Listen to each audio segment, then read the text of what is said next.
Hello guys, this is your friend and we are back with a new fanfic. Which is What If Naruto x Hinata x Hanabi x Kushina Part -1. And if you enjoy this fanfic then please press the like button and subscribe to my channel for more fanfic like this. And now let's start the fanfic. The man ran, he ran like his life depended on it, which was very much the case. Once again, he cursed himself for accepting this stupid mission, and he cursed his leader even more for giving it to him. He was running like all hell was on his heels, and that could be true considering that the parents of the twins he had under his arms were chasing after him. Abducting Hinata and Hanabi Hyuga, the 3-year-old twins of the clan head, was definitely not the best mission to pick. In fact, he was now seriously considering having his brain checked. He had been running like hell for almost a day now, with no occasion to stop, and he had almost made it to the border between hot water and frost. He was almost in his country. Once he reached lightning, he would be somewhat safe. Then, he saw and heard something that gave him a boost. A gigantic owl, hooting, came down from the sky, flying near the canopy. Charging chakra into his feet, he jumped always higher, finally shooting past the top of the trees, and the owl swept under him, allowing him to land on it.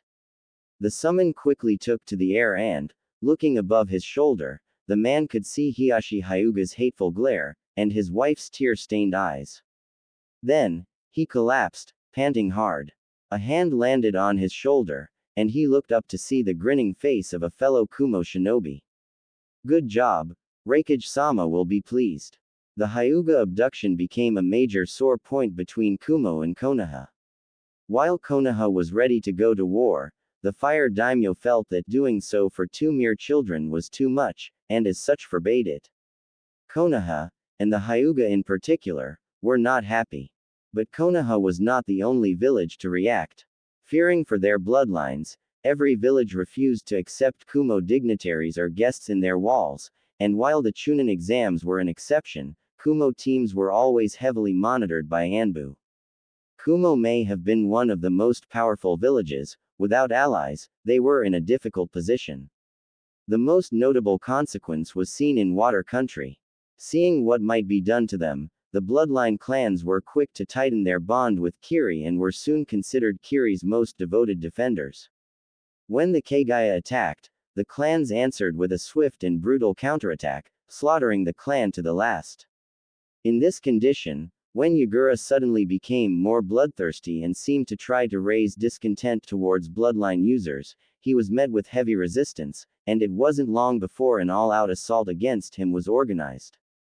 It was then discovered that he was manipulated. Quickly freed, Yagura joined the coup to chase their enemy, taking him down with him. Yagura, Yondaime Mizukage, went down in history as the leader of Kiri with the shortest reign, but as a hero nonetheless. Kiri didn't suffer through the bloodline purge and kept its place as one of the strongest villages, never realizing just how much Yagura's sacrifice changed the world. Following the incident, Konoha decided that, since they couldn't settle this affair on the battlefield, they would find ways to make Kumo pay. And so, each batch of Chunin hopefuls sent to the exams was trained to the bone. Only the most hardened and merciless teams were sent, with one mission: slaughter as many Kumo genin as possible. The Hyuga and the Hokage agreed to give a small bonus for each Kumo headband the Konoha fighters brought back. The number of Kumo representatives to survive the exams plummeted, and often reached absolute zero when a Hyuga was part of the exams. No matter what Kumo tried, Konoha always won. When they tried to send disguised Jonin or Chunin, the Konoha Jonin would immediately point out their rank and records, making Cloud look like fools. When they trained their students more, they found out that Konoha was already 3 steps ahead. And now seriously considered just sending the girls back, but it wasn't an option anymore. When they were 4, in an effort to ensure maximum durability, they had infused the girls with the chakra from Kyuubi that was extracted from the Gold and Silver brothers, but the transfer went awry. The girls had screamed in pain throughout the whole ordeal, and I was pretty much certain he saw them losing consciousness several times only to be woken up by the pain. But that wasn't the most worrying features. Hanabi and Hinata had developed fox ears and a bushy fox tail each. It was a relief that they never went berserk. But it didn't mean there weren't problems.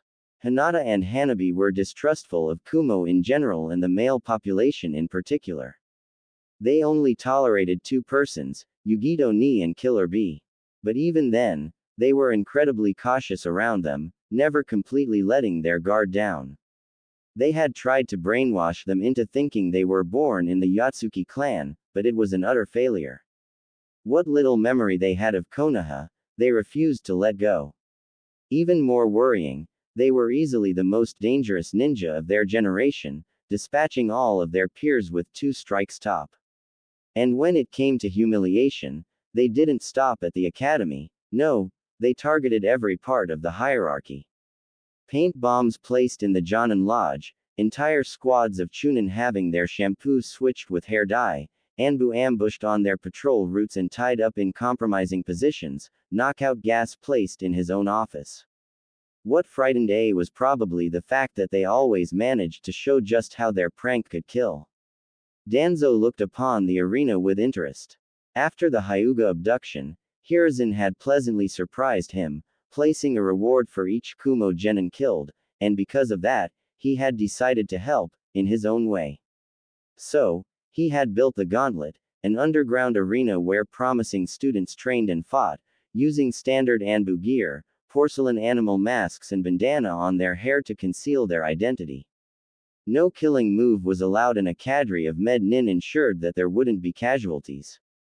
At first, he thought it could help find some recruits for Root, but after seeing the records of the students leaving this arena, the first squad with one of his competitors to encounter opposition decimated their enemies in a matter of seconds. Those were genin from Iowa. Before the Rock Jonin could understand what happened, his students were dead and the Leaf genin had distracted him enough to allow their teacher to land a killing blow. In the span of 5 minutes, a genin squad 3 months out of the academy had decimated a squad of Iowa genin with a year of experience. From then on, Danzo had poured more and more resources into the gauntlet. Even his Root were defeated in some instances. Of course, it was the youngest Root members that fought in the arena, but it was still impressive. And given the violent increase in quality seen in the Konoha genin, he realized the gauntlet could prove more useful to Konoha than his Root could ever hope to be. From these facts, he drew the logical conclusion, sent his Root to rehabilitation, and dedicated himself fully to the gauntlet. In the span of 3 years, it went from a miserable arena to a complete underground complex, with training grounds, armories, a jutsu library, its own hospital, and a number of safe houses. Konoha's very own underground fortress. Of course, Hiruzen, no matter how soft he was, couldn't be blind to this enormous change. One day, while Danzo was going over the new students at the academy, Hiruzen had confronted him. It had taken some convincing, but in the end the aged Cage had agreed to let it run. He did not regret it. One student of the gauntlet could turn a mediocre squad into a war machine, and now the gauntlet had been running for 9 years. Konoha was stronger than ever, and this year's batch was one of the most promising and frighteningly powerful he had seen. In the arena, smoldering craters covered the ground, 2 panting youths standing their ground. Taka and Kitsune, the 2 most powerful fighters to have ever entered the arena. Taka was powerful, precise, fast-learning and ruthlessly efficient. His talent in ninjutsu was absolutely frightening and he used his chikudo with uncanny dexterity. Kitsune was tireless, determined, stubborn enough to deny death itself, had chakra reserves bordering on Jonin, a talent in Fuinjutsu never seen since the Yondaime Hokage, and used his bladed staff with practiced ease. His stamina allowed him to force his way through the most difficult trainings, and while his chakra control wasn't the best, he could reach exceptional level of control on a technique through muscle memory alone. These 2 had a heated rivalry and always tried to outdo each other. One of them will become Hokage. Don't you think, old friend? Turning to the Sandaime Hokage, Danzo smirked. The aged Cage took his time before answering. We both know that only one of them is interested in the hat. Yes, but it is the one with the biggest problem. Do you have an idea on how to solve that? No, I don't really trust the Yamanaka with that, even Inoichi. Why? Can you imagine the kind of trouble it would cause if it was to get out? Danzo nodded, then rose and announced the end of the match. A draw, once again to the displeasure of the public and the gamblers in particular. At first Danzo wanted these fights to be held discreetly, but he had soon found out that a small public would worm its way into the darkness to witness the matches. What he couldn't stop, he decided to take advantage of, and soon the presence of public allowed him to have more funds for the gauntlet, increasing the quality of the equipment given to the students.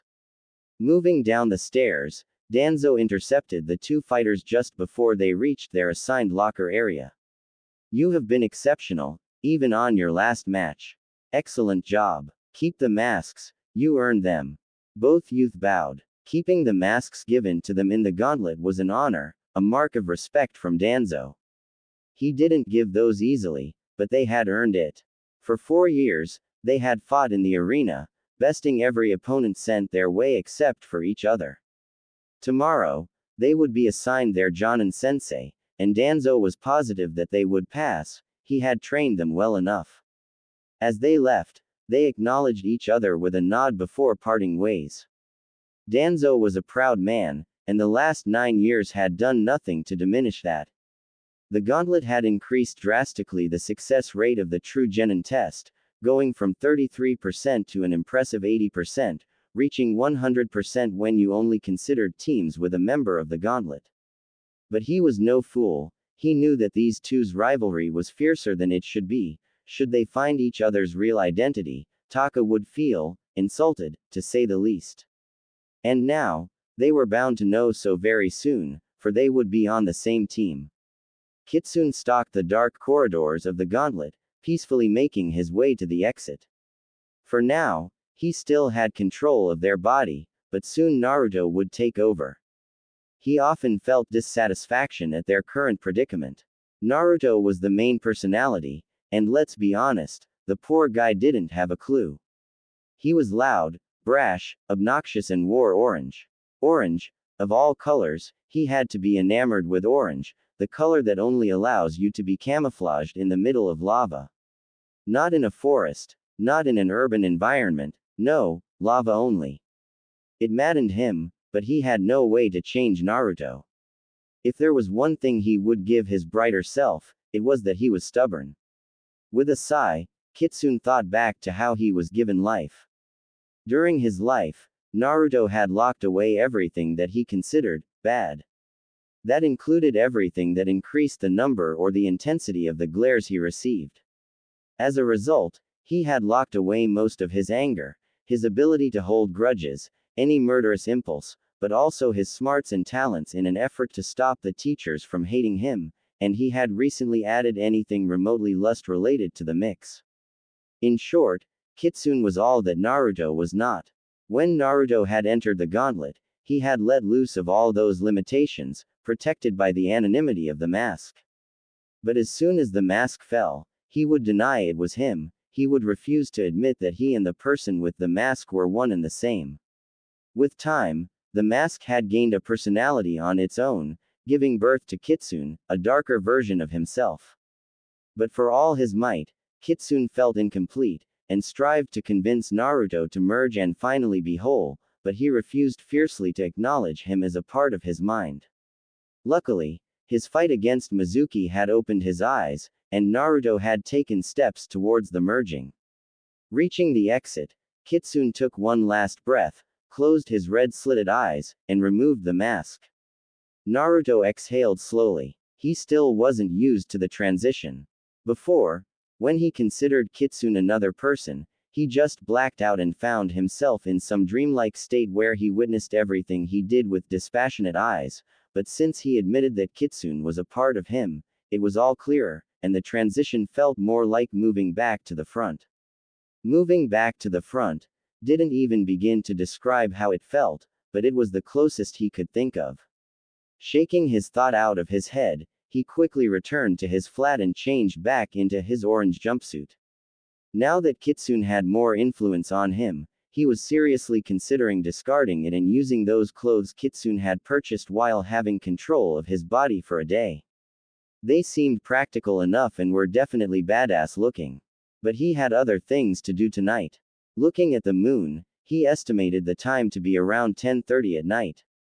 Good, the round in that part of the hospital had passed and wouldn't come back for a long time. He ran along the rooftops, jumping effortlessly across large streets and avenues. Reaching the hospital, he stuck to the wall using chakra, something he still wouldn't be able to do if he still denied Kitsune his real importance.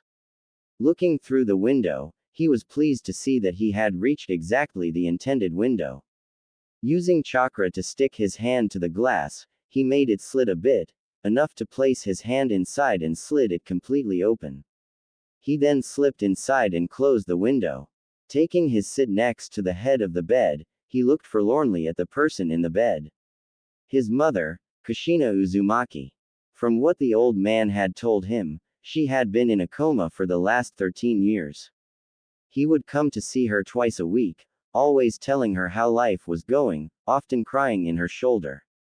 Even though she never answered, it was still comforting. He sometimes wondered if she really was his mother and not some stranger the old man had picked up to escape his questions. After all, she didn't look that much like him, with her long flowing red hair.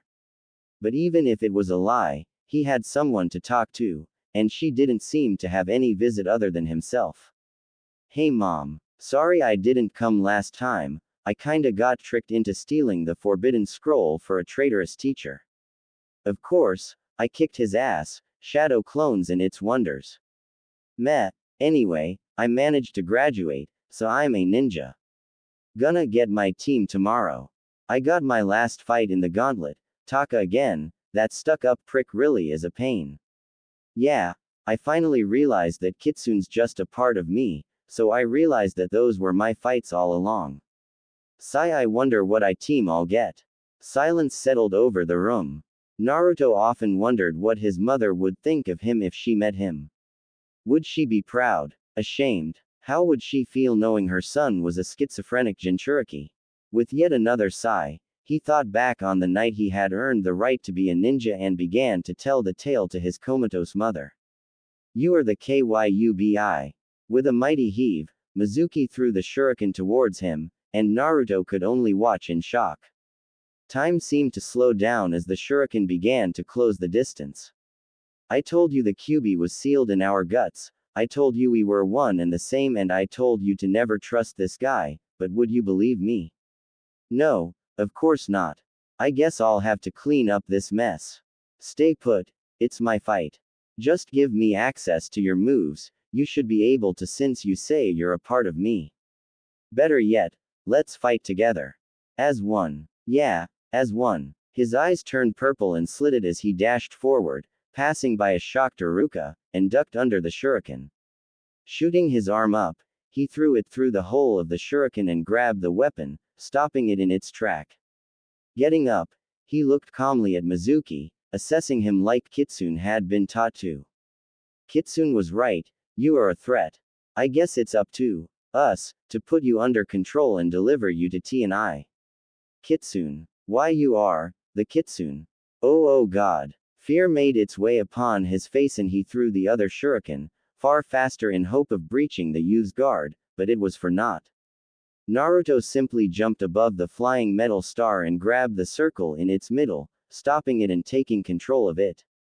Mizuki looked frightened, clearly searching an escape route, but that only caused Naruto to laugh harshly. "I can outrun Anbu and feel their ambushes, do you really think that you can escape me?"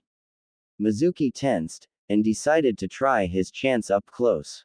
Taking a kunai in each hand, he charged him. As he closed in, he saw something that made him pause. Naruto was using chakra to spin the shuriken in his hands like two saw blades. This pause proved to be his undoing, as Naruto charged in and cut both his arms before he could react. Then, dropping the two spinning blades, he jumped and kicked him square in the chest, causing Mizuki to fly back and hit a tree, hard enough to lose consciousness. Naruto sighed wearily as he turned to look at Iruka. The scarred Chunin looked at him in awe, completely shocked at the performance of his worst student. Naruto, how did you do that? If you're so powerful, then why were you the dead last? And, are you really Kitsune? One of the best two fighters of the gauntlet. Alright, let's see. Sigh first, I used chakra to levitate the blades in my hand and put them in movement. Second and third at the same time, let's say that, Kitsune is kind of a second personality.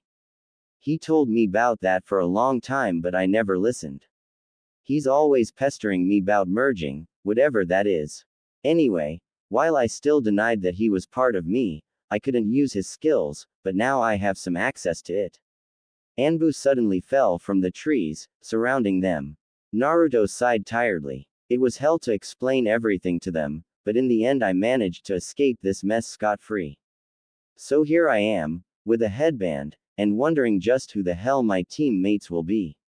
I just hope Sasuke won't be one of them, he's a real pain.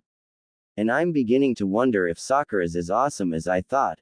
After all, I was basically a dunce before, or maybe I'm still one, I'll have to see. He said softly. I'll see you soon, Mom, gotta go and grab some shut-eye. With that, he went to the window, opened it and slipped outside before closing behind him and running to his apartment. Naruto walked into the classroom in utter silence. He still had his orange jumpsuit but felt slightly less comfortable wearing it, so he tied the jacket around his waist. He didn't really felt like drawing attention today, so he just walked up the stairs to take a seat in the back of the class. However, life is a bitch, so someone noticed him, and that someone happened to be Sasuke. Dobi, this is for those that graduated. Sasuke didn't particularly dislike the blonde Dobi, it was just that, if he was mean to him he would get pointers from experienced ninja and some equipments from some stores, so it became a habit. Besides, the blonde was so clueless that it actually was fun. But today it was different. Naruto simply looked at him dispassionately before resuming his journey up the stairs, as if he wasn't worth his time. This infuriated him, of course. Sasuke hated being ignored, but he kept control of his anger. He wouldn't let the Dobi have any form of superiority over him. However, his fangirls weren't about to let that be and began yelling at Naruto for being disrespectful to Sasuke, and Sakura and Ino entered the CL just at this very moment. Of course, Sakura, being the dedicated Sasuke worshipper she was, immediately went to Naruto, demanding that he apologized and answered Sasuke's question, ready to deliver bodily harm should he refuse. The thing is, it didn't go as planned.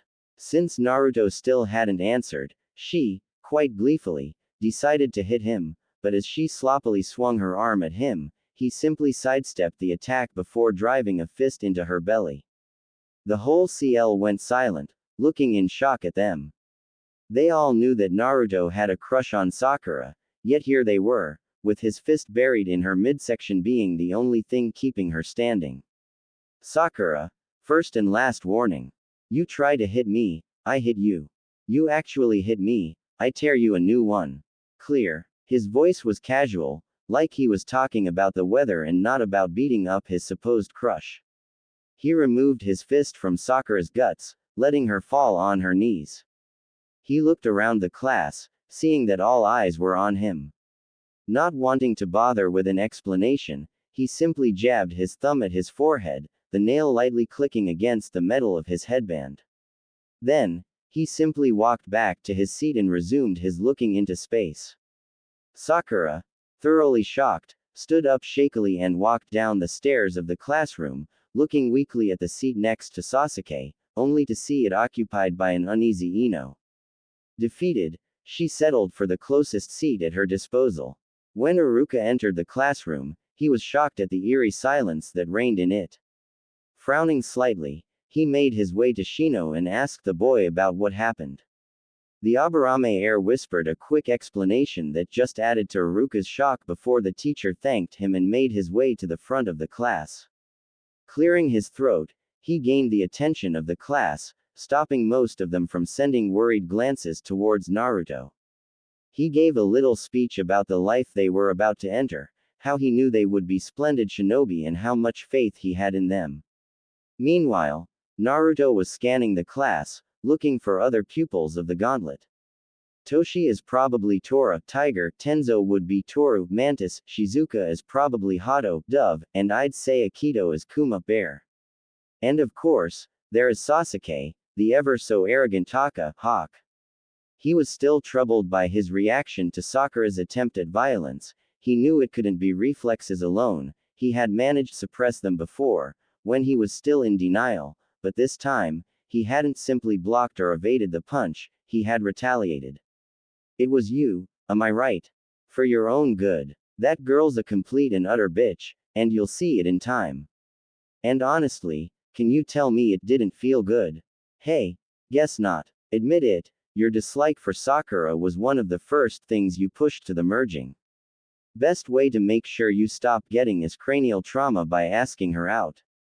Cranial trauma? You serious? And where do you think all those headaches were coming from? That bitch hits us like we're some concrete wall. Focusing back on Iruka's voice, Naruto heard that he had begun announcing the teams and was currently at Team 6. Next, Team 7 will be composed of Uchiha Sasuke, Haruno Sakura. A loud cheer and equally loud whine of displeasure was heard as Ino and Sakura, last two girls without teams, expressed their opinion on the matter. Silence. Good. Now, as I was saying, Uchiha Sasuke, Haruno Sakura and Uzumaki Naruto. Sakura opened her mouth to protest, but the sound of shattering concrete stopped her. Everyone turned to the back of the CL to see that Naruto had punched the wall, and left a crater in it. Removing his hand, Naruto looked at the blood on his knuckles, visibly annoyed. With a sigh, he sat back down and motioned to Iruka to go on, completely ignoring the slightly quivering Sakura. All right, Team 8 will be Aburame Shino, Yuzuka Kiba and Kurama Yakumo. Naruto perked up a bit. He knew a bit about Yakumo, she was part of the Kurama clan, a clan of powerful genjutsu users. From what he Kitsune knew, the Kurama were currently having trouble keeping their bloodline active with Yakumo being its last bearer, and many hushed whispers talked about the disappearance of the clan. But the Kurama were a proud lot, they refused to be dismissed as simply a dying clan, and many hopes were placed on Yakumo, the heiress of the clan. And finally, Team 10 will be Nara Shikamaru, Akamichi Choji and Yamanaka Ino. Of course, the Golden Boar groaned while Sakura taunted her, but that didn't interest Naruto in the slightest. Iruka then announced a prolonged lunch break and advised them to get to know better their teammates and think of ways to impress their teachers. Of course, Sasuke stalked out of the room to eat alone, and Naruto honestly didn't give a damn, he simply watched people leave the CL room, and as soon as he was alone with Iruka, took out a scroll, unrolled it and unsealed a lunch. Iruka looked at him in surprise, not really expecting this to happen. Naruto, since when do you seal your lunch? And since when do you eat something other than ramen? Indeed, it was a bowl of rice with slices of fish that was unsealed, along with a pair of chopsticks, so Naruto answered while unsealing the smaller bowl of sauce. Kitsune prepared that, a while back, it was just in stasis in the scroll. Anyway, I'm going to use those a lot more from now on. It will probably cause a shock to everyone, but I don't give a shit. You don't eat with your team. If you can call it that. Sakura hates my guts for no apparent reason, and Sasuke is just Taka from the gauntlet, so it'll be hell. I'll try to negotiate a truce, but I'm not sure he'll accept. With that, Naruto began to dig into his bowl. The lunch break was over and the genin had gathered in the classroom, organizing themselves by teams. Naruto was happy to let the seat next to Sasuke to Sakura and be done with it, as long as he didn't talk to her he had relative peace. Iruka came into the classroom accompanied by Danzo Shimura. Naruto thought back to the conversation they had during lunch. Naruto was calmly eating his food, Iruka had left the room to go grab something to eat and had left him alone, something that was perfectly fine by him. The door slid open suddenly, causing Naruto to raise his gaze. In the doorway stood Danzo Shimura. The old man slowly made his way to the seat next to him and gave him an amiable smile. Naruto-kun, I need to talk to Kitsune, could you please tell him to come? He's listening. Danzo narrowed his eyes at him. So, the merging has begun. Yup. So, what's the stuff you wanna talk about, Danzo-sama? As you know, the Hyuga are the only clan to allow their member to fight in the gauntlet. We need to change that. UCL has a high proportion of clan heirs, so if we prove that fighters from the gauntlet can serve the best the clans have to offer, they will enroll their children into the gauntlet and Konoha will be strengthened. It will be done. And don't worry, when you get a Hokage made in gauntlet, you'll be sure to have an increase in frequentation. Said Naruto, absolutely serious. Danzo smirked slightly. I have no doubt we will. Alright class, settle down. Danzo-sama here has some things to tell you all. Thank you Iruka-san. Good day children. I hope you are having a good day. It is, after all, the beginning of a new life for you. You are now ninja of the leaf, and all have new responsibilities, some more than others. You are now adults and will be treated as such. You will have to become independent, both in your training and your life. This CL will be especially watched, for the future leaders of no less than 5 of our clans are among you, and one of you may very well establish his own clan. At this point, Danzo's gaze fell on Naruto, and while it seemed casual, Naruto knew it was anything but that. Silently, he mouthed, "Re-establish," causing Danzo to smile slightly. Enormous responsibilities are on your shoulders, some of you will even have to manage your clan's whole possessions.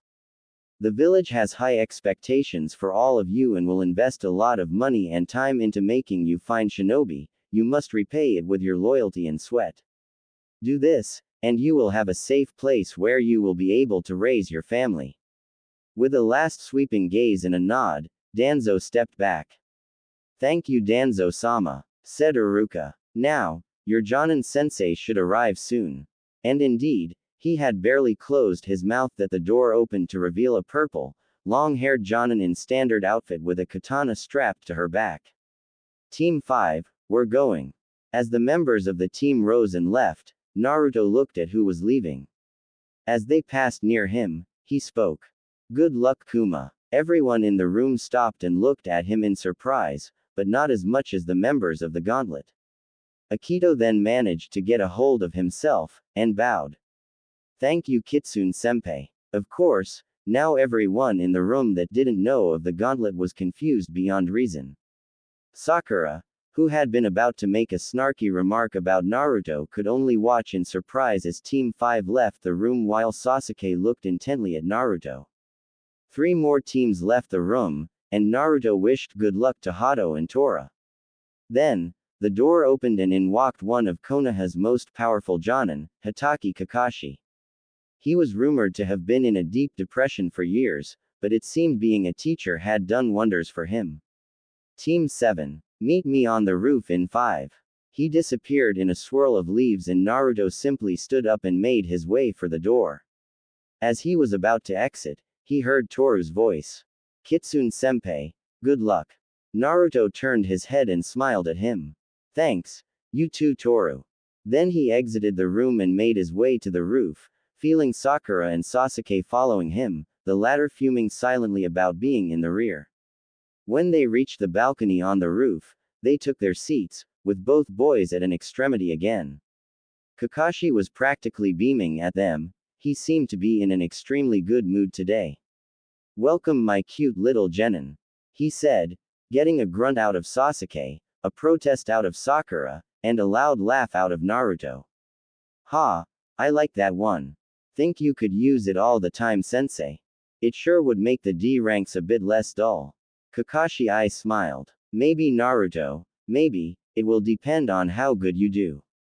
Now, let's reassure you all, I know what I'm doing, I've had 3 teams already, they all made Chunin within a year and my first team even reached Jonin. One of them is even taking on students from your class, so don't worry, you're in good hands. Now, let's get to know each other shall we? He said with his eternal eye smile. I'll go first. I am Hitaki Kakashi, Jonin of Konoha. I like many things, but mostly having friends and my beloved Ika Ika, I dislike egoistical persons and I absolutely loathe traitors. He said the last part completely seriously, looking at them dead in the eyes. Naruto noticed he spent a bit more time on him and felt compelled to answer. Kakashi-sensei, if you're wondering if I'll ever turn psycho, the answer is no, I'm far past the point of madness. That got all those around him to look at him curiously, wondering what he meant. Naruto then motioned to him to go on. All right, we'll talk about that later. As I is saying, I loathe traitors. My dream is, currently, to make you three some wonderful ninja, just like my three other teams. My hobbies are mostly reading. All right, your turn, Sunshine. He said, I smiling to Sasuke and causing the only blonde present to smile. I am Uchiha Sasuke. I don't like many things, and I dislike a lot. I don't have any hobby. I don't have a dream, more of an ambition, to kill a certain man. Kakashi frowned slightly. This would certainly make things more complex. Alright, now your turn, Bubblegum. Sakura twitched at the nickname but answered nonetheless. I am Haruno Sakura. She blushed while looking at Sasuke, who pointedly ignored her. My hobbies are. Once again, she looked at Sasuke, giggling a bit this time. My dream is. Another gaze toward Sasuke, this time with a hopeful smile and a slightly larger blush. And I hate Ino Pig and Naruto. That was LAAAAAAME. Sakura turned to Naruto, enraged, but the blonde kept talking. You do realize you admitted you have absolutely no motivation. You're here just to get in Sasuke's pants and, sorry to be blunt, but I have better chances at this than you do, and he's straight, that's saying something. In case you didn't realize, the Uchiha are a clan of warriors. If you wanna become a pampered housewife, you should have set your sights on a civilian. What the hell do you know, good orphan? Smooth Sakura, real smooth. In case you didn't notice, Sasuke's an orphan too. Casting a brief glance to Sasuke's twitching eyebrow, Sakura wisely decided to shut up. Alright, my turn, yes. Kakashi nodded. Right. My name is Uzumaki Naruto. I like ramen, fuinjutsu, old man Hokage, and I guess I'll have to expand the list when I discover new things. I dislike people who judge others or blame them for things out of their control. My hobbies would be calligraphy, getting payback through pranks and a bit of meditation from time to time. I've got two big dreams. First, becoming Hokage. His boisterous, joyful tone suddenly subsided, a more thoughtful and almost melancholic tone taking its place. My second dream is, one day, to go to Whirlpool and pay my respects to my ancestors. Alright, you're an interesting bunch. We'll meet tomorrow at 9 o'clock at Training Ground 3 to take a little test. What you passed was a pre-test, of sorts. Now we're going to see if you really have what it takes to be a shinobi of Konoha. Don't worry, the success rate is good, you'll probably pass. He said with an eye smile. We'll see, answered Naruto, suddenly serious again. Taka, let's face it, we hate each other, but we're gonna be on the same team, so let's make a truce. What do you have in mind? We work and train together, but we don't interact more than that. So, I'm in. Kakashi nodded appreciatively, satisfied to see that they would be willing to set their differences aside to work together. However, when he looked at Sakura's revolted face, he knew she would be a handful, even though right now she was keeping her mouth shut. Alright, Sasuke, I don't need you anymore, you can go. Sakura, could you wait down the stairs please? I'll have a talk with Naruto and I'd like to talk to you afterwards. Alright sensei. The Uchiha had already left with a burst of speed, leaving the pink-haired one to slowly walk down the stairs in silence, dejected that her crush didn't want to talk to her. Okay, Naruto, what was that comment about being far past madness? You know of Kitsune of the Gauntlet, right? Yes, I know of your identity in the Gauntlet. More like second personality, said Naruto, causing Kakashi's eyes to widen in shock. Wanna meet him? He's a bit on the snarky side, but he's an okay guy. Naruto, are you telling me that you are talking to a kitsune in your head? Don't worry, he's not the fox. Let me show you. Crossing his fingers, he summoned a shadow clone on the bench next to him. The clone opened his eyes to reveal that they were red and slitted, causing Kakashi to tense. Nice trick, good idea. So, here's our teach, huh? Well hi, I'm Kitsune, Naruto's darkest side so to say. And don't worry, I'm 100% human-made, Fluffy can attest to that. Fluffy. Yup. No end of fun calling that wet fox Fluffy. Kitsune then proceeded to explain his birth to a dumbfounded Kakashi. And that's about it. Since we're on the way to merging, we can say we're past madness, don't you think? Well, so it seems. Though I admit I feel a bit queasy about a schizophrenic Jinchuriki. Yeah, I know. Anyway, was there anything else you wanted to talk about? Yes, do you really want me to keep using cute little Genin? Naruto and Kitsune looked at each other before grinning maniacally. Heck yes, they said as one. Have you seen the look on their faces? It was hilarious. Continued Naruto. Okay, I'll see about that, you can go now. Tell Sakura to get up here on your way down. Sure thing. Kitsune dispelled and Naruto left for his apartment, signaling to Sakura to climb back up as he passed her. The Pinket's lips drew a thin line, obviously not too very pleased about being ordered by the perceived Doby. As she reached the balcony once again, she sat in front of her teacher. Alright Sakura, I think we have a lot of things to talk about. First and foremost, you will have to dampen your dislike of Naruto if we are to work together. But why? He's a complete loser who will only pull Sasuke-kun and I down. He shouldn't even be a ninja. He has no talent whatsoever, he is loud and obnoxious, he wears orange, and he is just plain dumb. I'm not the only one to think that, everyone does. Oh boy, it will be a pain. Sigh alright, here we go. Naruto isn't a loser, as you so kindly put it, and you will soon discover just how wrong you are. You will also see very soon that he isn't as weak as you think he is. A recent, traumatic event caused his potential to unlock in full. You noticed he addressed Sasuke as Taka, correct? That is because they fought in an underground complex that train willing academy students. Naruto as Kitsune, and Sasuke as Taka, they are both the strongest students to have come out of there, so don't worry about him pulling you down, more probably, he will pull you up. Kakashi ignored the disbelieving look his female student was giving him and went on. Now, Hokage-sama himself think Naruto should be a ninja, do you think you know better than him? Kakashi left a pause, enjoying slightly seeing his student squirm. I thought so. As for the loud part, you must admit you weren't exactly the most discreet with your voice. And lastly, think by yourself. Have you tried to get to know him before passing judgment? I don't need to, I heard enough about him. So you blindly trust what others say and never try to see for yourself. And you want to be a ninja? If such is the case, go back to the academy, even better, drop out of the program completely. Ninja must think by themselves. People you consider trustworthy may be biased on a topic and try to pee that onto you. HMPH, then why is the entire village saying this? Not the entire village. Besides, number isn't a guarantee. How many of these people know him? The answer is, none. Now, I will give you a chance, but if your behavior jeopardizes the team, I will have to request a replacement. Sakura nodded her head slowly, not really wanting to lose her spot on Sasuke's team. With that, Kakashi dismissed her and returned to his apartment. When he finally reached his apartment, and unceremoniously collapsed on the couch.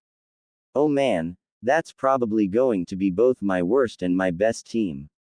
Yugito Ni was a strong woman. She was one of the two strongest Kumo Jonin to ever be, only surpassed by Killer Bee and the Raikage, and she was without a doubt the strongest kunoichi in the history of Kumo, and that was without the Nibi. With her lifelong partner, she was a powerhouse, surpassing even in terms of raw chakra output and firepower. But there were still things that made her wish she became a pastry cook like she wanted to be when she was a kitten. A good example of such things would be the pranks pulled by the infernal duo, Kumo's very own night vixens, as they extravagantly decided to name themselves, and as their legal guardian, she was faced with them far more often than she'd like. With a sigh, she stopped in front of Mabui. What did they do this time? Paint bombed another shop? Replaced ration bars with concentrated hot pepper? Or did they hit a gas bomb in A's office, again? None of these. Go in, he'll explain. With another heavy sigh, Yugito stepped into the room, bowed to her leader and took her seat next to her charges. They both wore identical clothing, meaning black sandals, black pants, black short-sleeved shirts and cream-colored long vests on top of it. The main difference between the Foxy twins was the hair. Hanabi's hair was kept into a Harem cut, having a ponytail extending out of the back, while Hinata's was just long flowing hair, both reaching their mid-back. They looked at A and Yugito innocently, but the swishing of their tails left no doubt. They were thrilled. They had once again executed some prank, and a big one it seemed. Alright, Raikage-sama, what did they do this time? They littered the Anbu patrol routes with traps. They disabled no less than a quarter of the Anbu Corp before we understood what happened. We had a breach of security of major importance for 4 hours last night. And if that wasn't enough, they then disrobed the knocked out Anbu and tied them up in compromising positions and left them in some of the most frequented streets of the village. Yugito's first impulse was to bang her head on a wall. She looked over them, and saw that the sisters looked indeed pleased with themselves. All right, young ladies, what do you have to say for yourselves? They had it coming, said Hinata. Yeah, they were trying to peep on us in our bathroom, added Hanabi. So we had to get revenge by disabling a quarter of our Anbu forces. Not our fault if they're amateurs, answered Hanabi. Yes, if they worked correctly they would have seen the traps. They left their guard down inside the village and they paid for it. Yugito could see that A was struggling to stop himself from slamming his head on his desk and burst into tears. Why are you acting like that? This behavior isn't worthy of members of the Yatsuki clan. A quickly realized that tiredness had caused him to say the old automated answer that always infuriated them. Their faces turned into a snarl as anger took hold of them. We are not members of the Yatsuki clan, we are Hyuga. You and your clan are those responsible for our abduction. We are not part of your clan, and never will be, yelled Hanabi. My sister is correct, supplied Hinata in a cold tone. We are Hyuga, and always will be. The Byakugan is proof of that.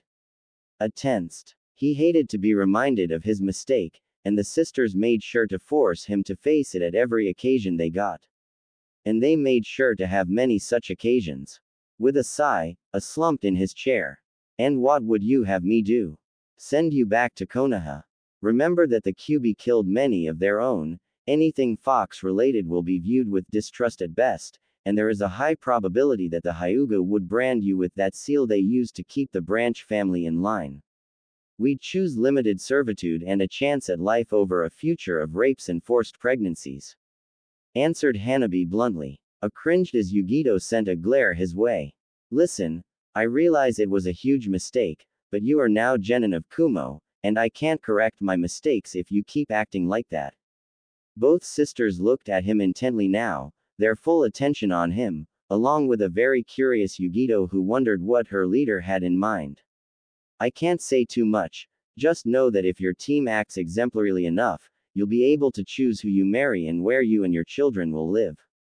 Hanabi and Hinata looked at each other and nodded before turning back to the mountain of a man. Very well, we will stop causing trouble, said Hinata softly. At least for now. May we retire please? The last day of the academy was taxing. The smile on her face made a groan. Kami-sama help me, they made one last prank, they will kill me with paperwork alone. Yes, go, and leave me to deal with the mountain of paperwork you caused once again. Satisfied grins made their way to the sisters' faces as they rose from their seats and left the room, sauntering happily toward the exit. Yugito watched them leave before turning toward her superior. If I may, what exactly do you plan? Get them to Chunin as fast as possible and shove them into Konoha's hands with a long-lasting diplomatic mission.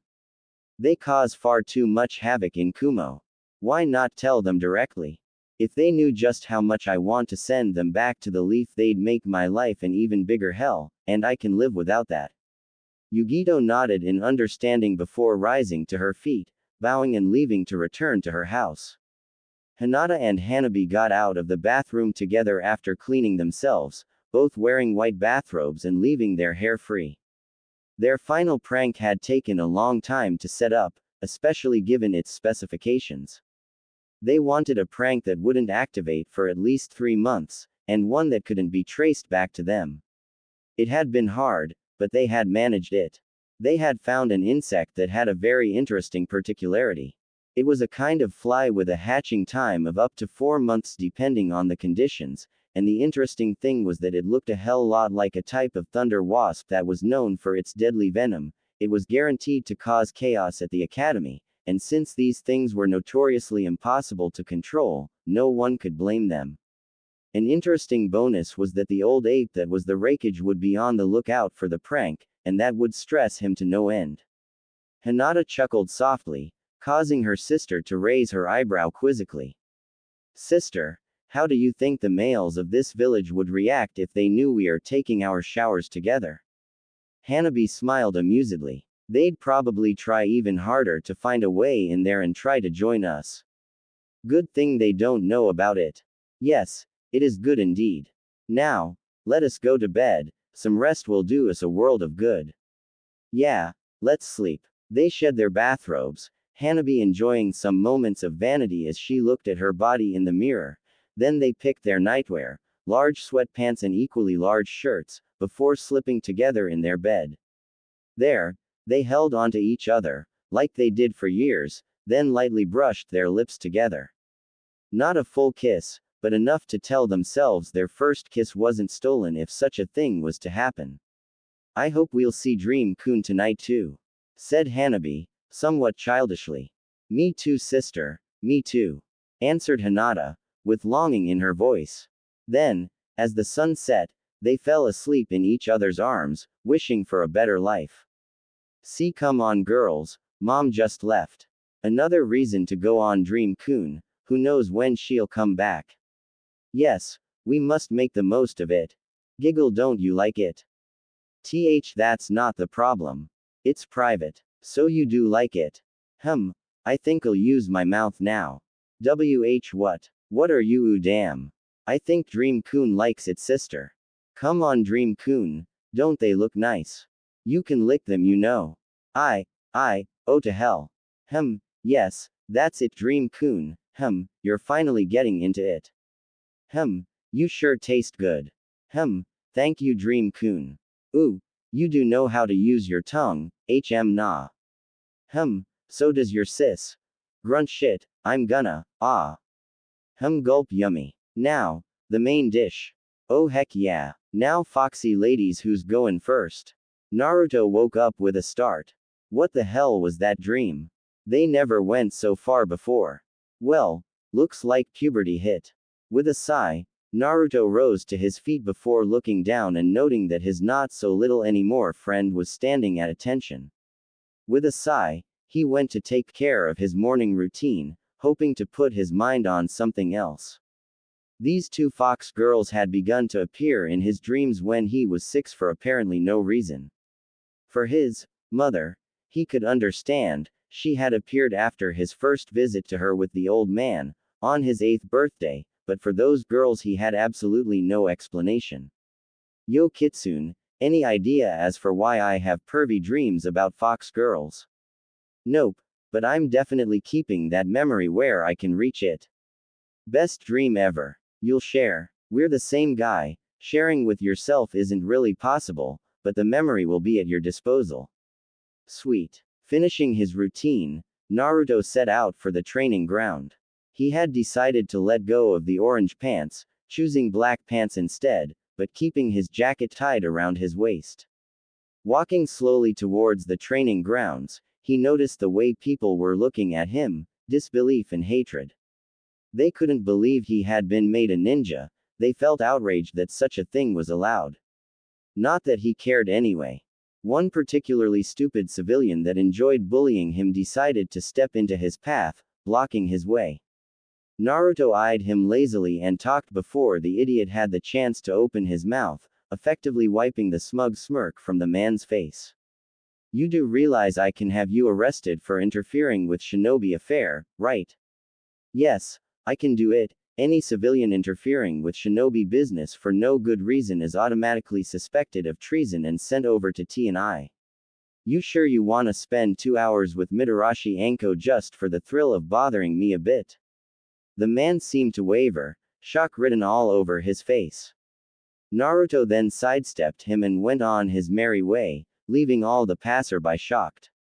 He quickly reached the training ground and found his teacher and male teammate engaged in a heated argument, and he honestly didn't give a damn. Finally, Kakashi abandoned, at least for now, whatever they fought over and after noticing him, made his way over to him. Yup, sensei. I'm sorry, but it seems you will fail because of your teammates.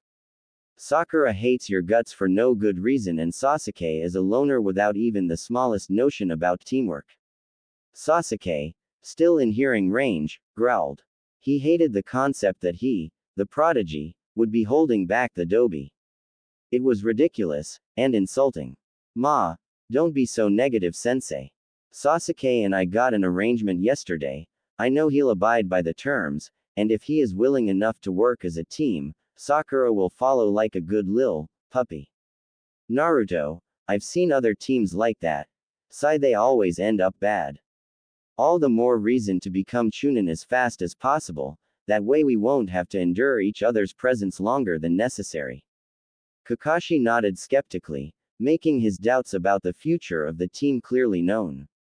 Sakura chose just that moment to appear, and of course immediately ran to Sasuke's side and began acting like they were almost a couple, with Sasuke passionately ignoring her. With yet another sigh, Kakashi clapped his hands once, gaining their attention. Alright, time to begin the test. He got out an alarm clock and put it on top of a small log. It's set to ring at noon, so you have 3 hours to try and impress me. Here are the rules. If you impress me enough, I pee you individually. If you fail to impress me, you go back to the academy. He then got out 2 little bells. These babies here are free passes. You manage to get a bell, you can pass, even if you didn't impress me. Sakura was, of course, certain she wouldn't need the bells and silently celebrating the fact that Naruto would be sent back to the academy. Sasuke and Naruto looked at each other. The Uchiha raised an eyebrow, asking silently if the Uzumaki thought there was something fishy too. Naruto nodded slightly. Kakashi saw the exchange and wondered if maybe he was wrong. Now, come at me with the intent to kill, you won't manage anything otherwise. But, sensei, we could hurt you, said Sakura. Sasuke sighed in exasperation, wondering why he had been cursed with her as a teammate. The dobi, he could do, he was Kitsune, so he was strong, even if he had trouble accepting it, but Sakura. Annoying and weak. Naruto didn't even react. Now, Sakura, I know what I'm doing, I'm the veteran here, right? Now, begin. The 3 genin disappeared in the trees, 2 faster than the last, and began to observe. Sasuke and Naruto, trained as they were, had decided to stick together and see if they could find exactly what was bothering them with this test. Your thoughts, Taka? Seems strange. Danzo-sama said genin teams always had 3 genin and a teacher, so why would he create the possibility to have only 1 or 2 students? He expects us to pass, but not Sakura. I think he wants to see if we'll go out of our way to help a teammate, even if she's useless. After all, that's Konoha's creed. Comrades gotta work together no matter their strength. So I guess that means we'll have to get her a bell. Or get her to work with us. That's probably a test on teamwork or something. You shouldn't have too much trouble getting her to work with ya, since she's all over you and all. I give her to you anytime. No thanks, I like my girls a lot foxier. Naruto ignored Sasuke's questioning gaze and began to smell the air slightly, quickly locating his teammate's smell thanks to the shampoo. Following the smell with Sasuke tagging along, they quickly reached Sakura. Yo Pinky, don't scream. Sakura spun on her side while taking a kunai, pointing it at Naruto's voice, only to see him looking amusedly at her with an annoyed Sasuke at his side. Okay. Long story short, this is a test of teamwork, so if we wanna pass, we gotta work together. So, you wanna get a bell or what? Why should I believe you, loser? I'm sure you want to pee using Sasuke-kun's and my talent. Right, Sasuke-kun. The last part was said with an enamored gaze towards the Uchiha, causing him to raise a hand to massage his right temple. Sakura. How many genin teams have only 2 genin? Asked Sasuke in a clearly exasperated tone. Sakura opened her mouth to answer, but nothing came to her mind, and she then realized that, indeed, all genin teams had 3 genin, and she then realized just what her teammates had already deduced. He wants to see if we'll put our differences aside and work together. Naruto smiled. Ah, the kunoichi is showing, good. So, do we charge in together and just show him we're working together, or do we go for a complete show? Complete show. Alright, so we keep him busy and Sakura lays traps. Sasuke nodded, thus gaining Sakura's undivided support to the plan. Alright Pinky, choose your zone, lay your traps, and signal us when you're ready, K. Sakura nodded and began looking for a good zone to booby trap. Kakashi was surprised, it was already an hour and his students had yet to show, something that really surprised him. His previous teams had already attacked, most of the time to show that they worked together and had understood the goal of the test, but not this time. He had no doubts that both Naruto and Sasuke had understood the test, but by now they should have. A hail of shuriken interrupted his thoughts and his reading, forcing him to jump out of the way and stash his book away. His feet had barely touched ground that he jumped again, avoiding a second volley of metal stars. Backflipping out of the way, he landed on his feet with a kunai in each hand. In front of him were Naruto with his bladed staff and Sasuke with his chikudo. His brow furrowed, but before he could talk, Sasuke dashed forward, slashing low and forcing him to block his blade with one of his own. Quickly, his second kunai went up, stopping Naruto's attack. Naruto, using his kunai and his staff as support, slammed his foot into his cheek just as Sasuke's right foot left the ground to lodge itself into his stomach. The combined impact threw the Jonin towards the trees. Skidding to a halt, Kakashi shook the surprise out of his system and quickly began to counter his opponent's strikes. Sasuke's form was flawless, he only needed experience and speed to become one of the most dangerous blade users of the leaf. As for Naruto, there was absolutely no form at all. The only constant seemed to be movement. There was no pattern, no way to predict his next strike, no style, or at least none he knew of, and it was frighteningly efficient. Without really noticing it, Kakashi was slowly pushed back towards the trees. Suddenly, a trap was triggered, sending a hail of kunai his way, forcing him to jump out of the way, and directly into another trap. For 10 good minutes, he had to avoid traps, and while they were basic, it wasn't that easy with 2 of his students keeping him occupied. The killing blow came after a particularly vicious series of traps. One had released a cloud of gas of quite displeasing smell, but it wasn't really hard to block it out. Another had caused a slight ringing in his ears, thus limiting his sense of hearing, and his eye was locked on his weapon-wielding students. Suddenly, they both lowered their stances, slightly confusing Kakashi, until he saw Sakura sprinting to stand at their side, with both bells in her hand. Kakashi stood there, shocked, for a minute, before getting a hold of himself. Well, I am impressed. Most teams would have chosen the easy way and simply attacked together, but you decided to go for the hard way and actually try to get the bells. I am very impressed. So are we, said Naruto. You're a real badass, and you weren't even at 25%. What are you talking about, Naruto? Asked a surprised Sakura. He is said to be almost cage level, Do you really think that 3 students out of the academy, no matter how good, could land even a single hit on a serious cage? Sakura's eyes grew the size of saucers as she looked at Kakashi. Sasuke, hearing this, looked thoroughly pleased, probably because he had a really strong teacher. Anyway, said Kakashi, I have quite a good idea of both Naruto and Sasuke's specialties and capacities, so I'll have to test you, Sakura, and see where you can improve. We'll probably spend the next weeks bringing you up to par. Then, he turned his gaze to the 2 boys. I expect you two to keep working.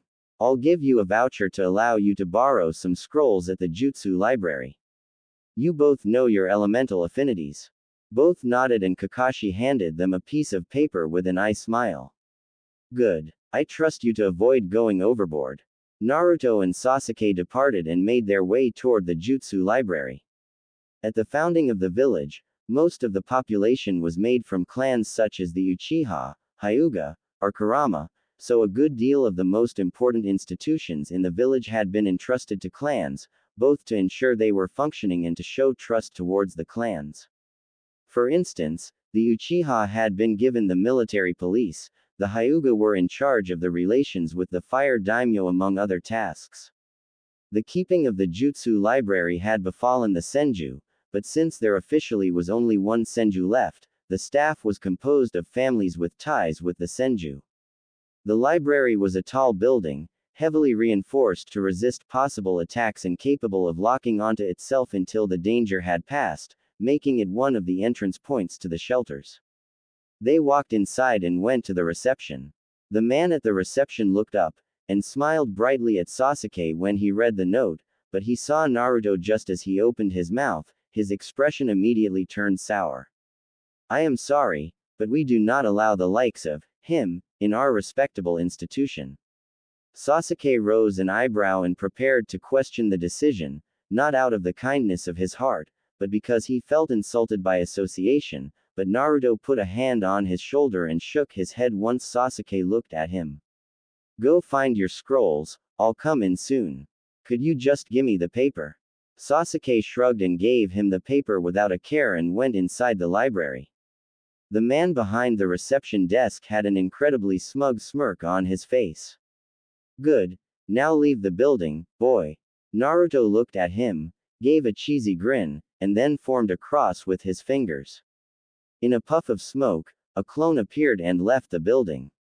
Done, and now we'll nicely wait for Hokage-sama to come here.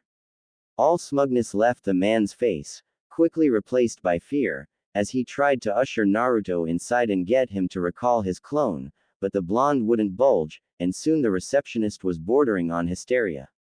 A Jonin seeing this came closer to investigate.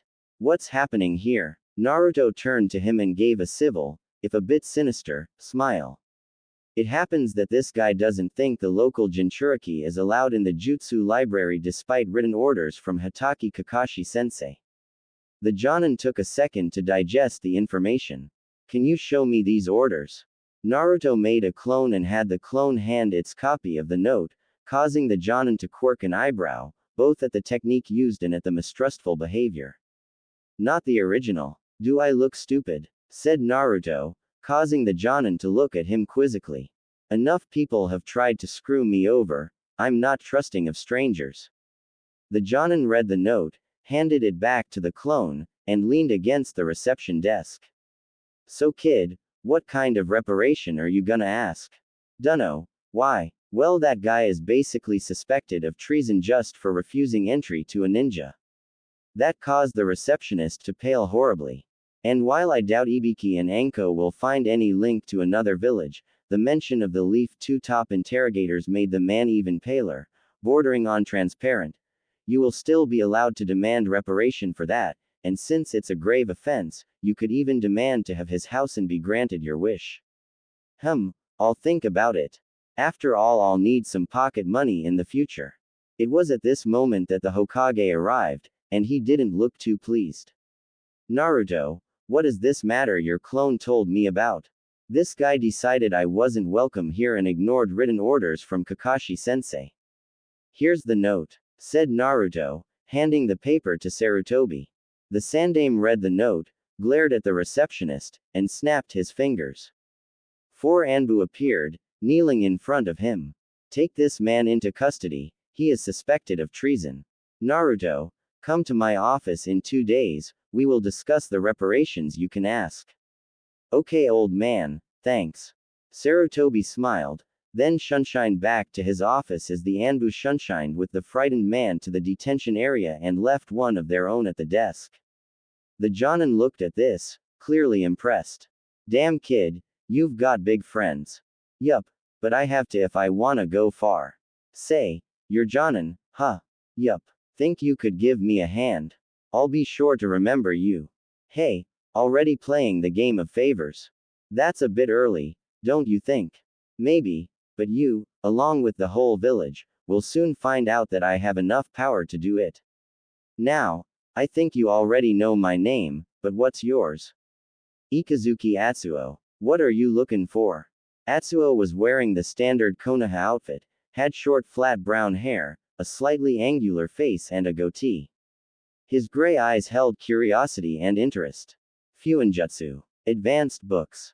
Fuinjutsu. Whistle man, that's a rare interest. You got lucky, that's one of mine too. Come, the Fuinjutsu part isn't really that big, but there are some good books. What's the last book you've read? Introduction to Advanced Fuinjutsu by Namikaze Minato. Woawavoa, what the you've read the Yondaime's book? Yup. Couldn't find Senju Mito's books though, are they in there? Well, yeah, but I personally failed to even begin to understand Yondaime-sama's book, so I won't be able to help you on that. Not a problem, just showing me where to go will be a huge help. Well, it's here. Say, how hard was it for you to understand Yondaime-sama's work? Fairly difficult. I had trouble following his train of thought and his explanations seemed a bit, well, I don't mean to insult his skills, but he didn't sound like he completely understood what he was trying to explain. Are you telling me you think you're better than Yondaime-sama? No, I'm telling you he could have written more clearly. Besides, he wrote that book early in his career, and some time after he did, his skills in Fuinjutsu grew by leaps and bounds, so he either found a new and excessively good teacher, or he made a breakthrough of epic proportions. But yes, on the theory, I think I'm currently better than he was when he wrote that book. Then there's the practical side, I'm still working on that one. Okay, so you're just better than most Jonin at one of the most difficult fields of the ninja arts. Let's say it's in my blood. Say, you got experience right. I made a few seals, think you could look them over. 2 days later, Naruto asked for the receptionist's house and, ironically, offered to rent him his own house. The man had no choice but to accept.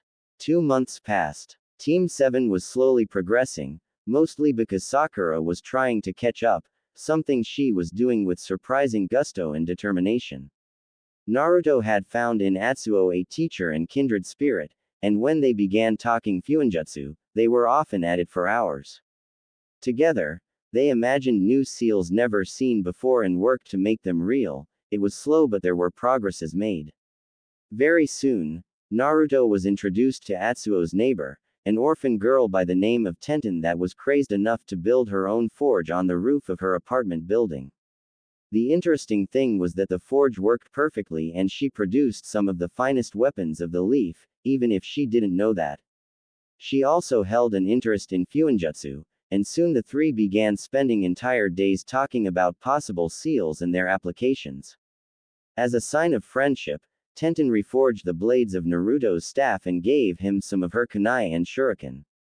Today was a day off for the entire village since the clans would be busy for the whole day. Today was one of the biannual clan gatherings where they discussed how their lands were doing. All of the major ninja clans of the village had noble status and had large properties spread throughout Fire Country, and while the minor clans also had properties, they weren't as big. Twice a year, the members of the clan taking care of the lands would come to Konoha to give their report on both the economic situation of the lands under their care and the troops trained on their lands. Konoha in itself was too small to hold Fire Country's full military power, at least if they wanted to count, so the clans trained ninja on their lands in an effort to bolster the ranks. While the ninja trained out of the village weren't as good as those trained in the village, and rarely went beyond Chunin, they were an important part of Konoha's military power. Today was important because the heirs of most of the clans would be introduced to the marvels of land owning and managing. While it may look like a hassle, it was actually of the utmost importance. The main reason the daimyo gave such leeway to Konoha was because the ninja clans were an important part of the economy of Fire Country. For instance, the Aburame held a complete monopoly over the production of silk, and theirs was the finest in the elemental nations, something that brought great pride and incomes to their clan. The Nara owned the majority of the medicine industry, while the Hyuga owned the lands producing the finest sake. The Kurama held most of the opium farms in the country. The Inuzuka had a firm grip on the vast majority of the animal-related businesses. The Akimichi owned some of the most productive mines of the country, working with the Yamanaka when it came to gems, letting the mind readers and their jewelers craft the most exquisite of jewels. The Uchiha owned some of the best forges in the world, and the weapons made there brought a great deal of income and pride to their clan, and even if they were slaughtered to the last, their fame remained. The Senju, or what was left of them, owned entire forests of otherwise rare trees. All in all, Fire Country couldn't work without the ninja clans and their power. Naruto on his part was patiently waiting in a conference room in the Gauntlet. Danzo had told him to come here, and he had a good idea of what was waiting for him. A few years back, he had seen on Danzo's desk a poorly hidden file, so poorly hidden he was sure Danzo wanted him to see it. The file was named Whirlpool Resurrection. The door opened, and in walked Danzo, followed by a samurai wearing a black attire with a dark blue armor suite with the Uzumaki swirl on each pauldrons on top and surprisingly a leaf headband. He had gray hair kept in a low ponytail, black eyes, a scar running across his left cheek and a thick mustache. He looked impassive, and just the way he held himself screamed of a veteran. Next came a jovial-looking man, in his late 20s, with spiking bright blue, almost white hair, hazel eyes sparkling with optimism, and a constant smile on his face. He wore Konoha's flak jacket and his Konoha headband on his right arm, sewn into the sleeve of his black shirt, and black pants and sandals. A piece of cloth reaching his mid-calves fell from the back of his belt and seemed to bear the Uzumaki swirl on at least the inside. Third came a woman, probably in her 40s, her black hair kept in a high ponytail reaching the small of her back. She had black eyes and beautiful features. She wore a light blue kimono with dark blue border that hugged her features, showing just how much of a woman she was. She probably gave a heart attack to a lot of old geezers with this kind of figure. Interestingly, her dark blue obi bore a plate bearing the leaf symbol. Glancing at her slightly ample sleeves, he caught sight of a handle behind the clipboard she held, causing him to tense slightly. The woman seeing this gave him an appreciative smile, as if satisfied to see she wouldn't work with an incompetent boy. Fourth came a bulky man that looked anything but at ease and looked like he expected the ground to move. If the bunch of swear words he kept muttering was anything to go by, he was a sailor. He was tall, around 6 feet 6, had dark brown hair falling to his broad shoulders, kept out of his forehead by a cloth headband that had probably once been white, hardened blue eyes, a scar running across his surprisingly still working right eye, and a bushy black beard. This giant of a man was the only one not to have a leaf headband, but the massive sword on his back showed that he too wasn't to be messed with. He wore a massive green gi as a jacket, the sleeves looking like they had been ripped off, possibly by his arms considering the size of his muscles, matching gi pants, and wooden geta. The sword itself looked like it had once been part of an anchor before being ripped off, sharpened and put on a handle. Danzo sat next to Naruto, and the four took their seats on the other side of the table. The giant looked at Naruto, unimpressed, while the others bowed their heads politely. "Old man, you're telling me we'll take orders from that shrimp? Are you sure you want to judge me on my size instead of my brain?" That stopped the three others from scolding the sailor. HMPH, Just 'cause your grandfather was daimyo doesn't mean you have what it takes to lead Whirlpool. And that's why you're here, to help me learn and advise me. Though if you don't feel up to the task, I can always find someone else. The man glared at Naruto while the blonde calmly held his gaze, not giving an inch. Finally, the giant relaxed and let out a boisterous laugh. All right, lad, you got balls, that's good. You may be blonde, but you're Uzumaki, all right. The name's Sufuku Daijiro, recently appointed leader of Whirlpool's fleet. May it be for war or trade, I got the ship for it. You can find me in Kiri's bingo book. They nicknamed me Blood Wave after I sunk a quarter of their fleet. They attacked the wrong guy. My pa was Whirlpool's last admiral. Well, it is a pleasure to meet you, Daijiro-san. Hopefully we can grab a drink together when I'm of age and finally able to go to Whirlpool. Ha, count me in. All right, old man, your turn. He said, elbowing slightly the samurai next to him, causing the man to let out a gruff sigh. Uzumaki-sama, I am Musashi Masahiro, commander of Whirlpool's samurai forces. I know you are a ninja and as such probably don't think much of a samurai, but I assure you that my troops can give a run for their money to a lot of ninja.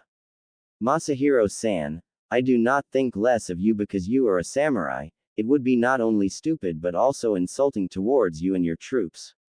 I may be your leader, but it doesn't mean I can disrespect you.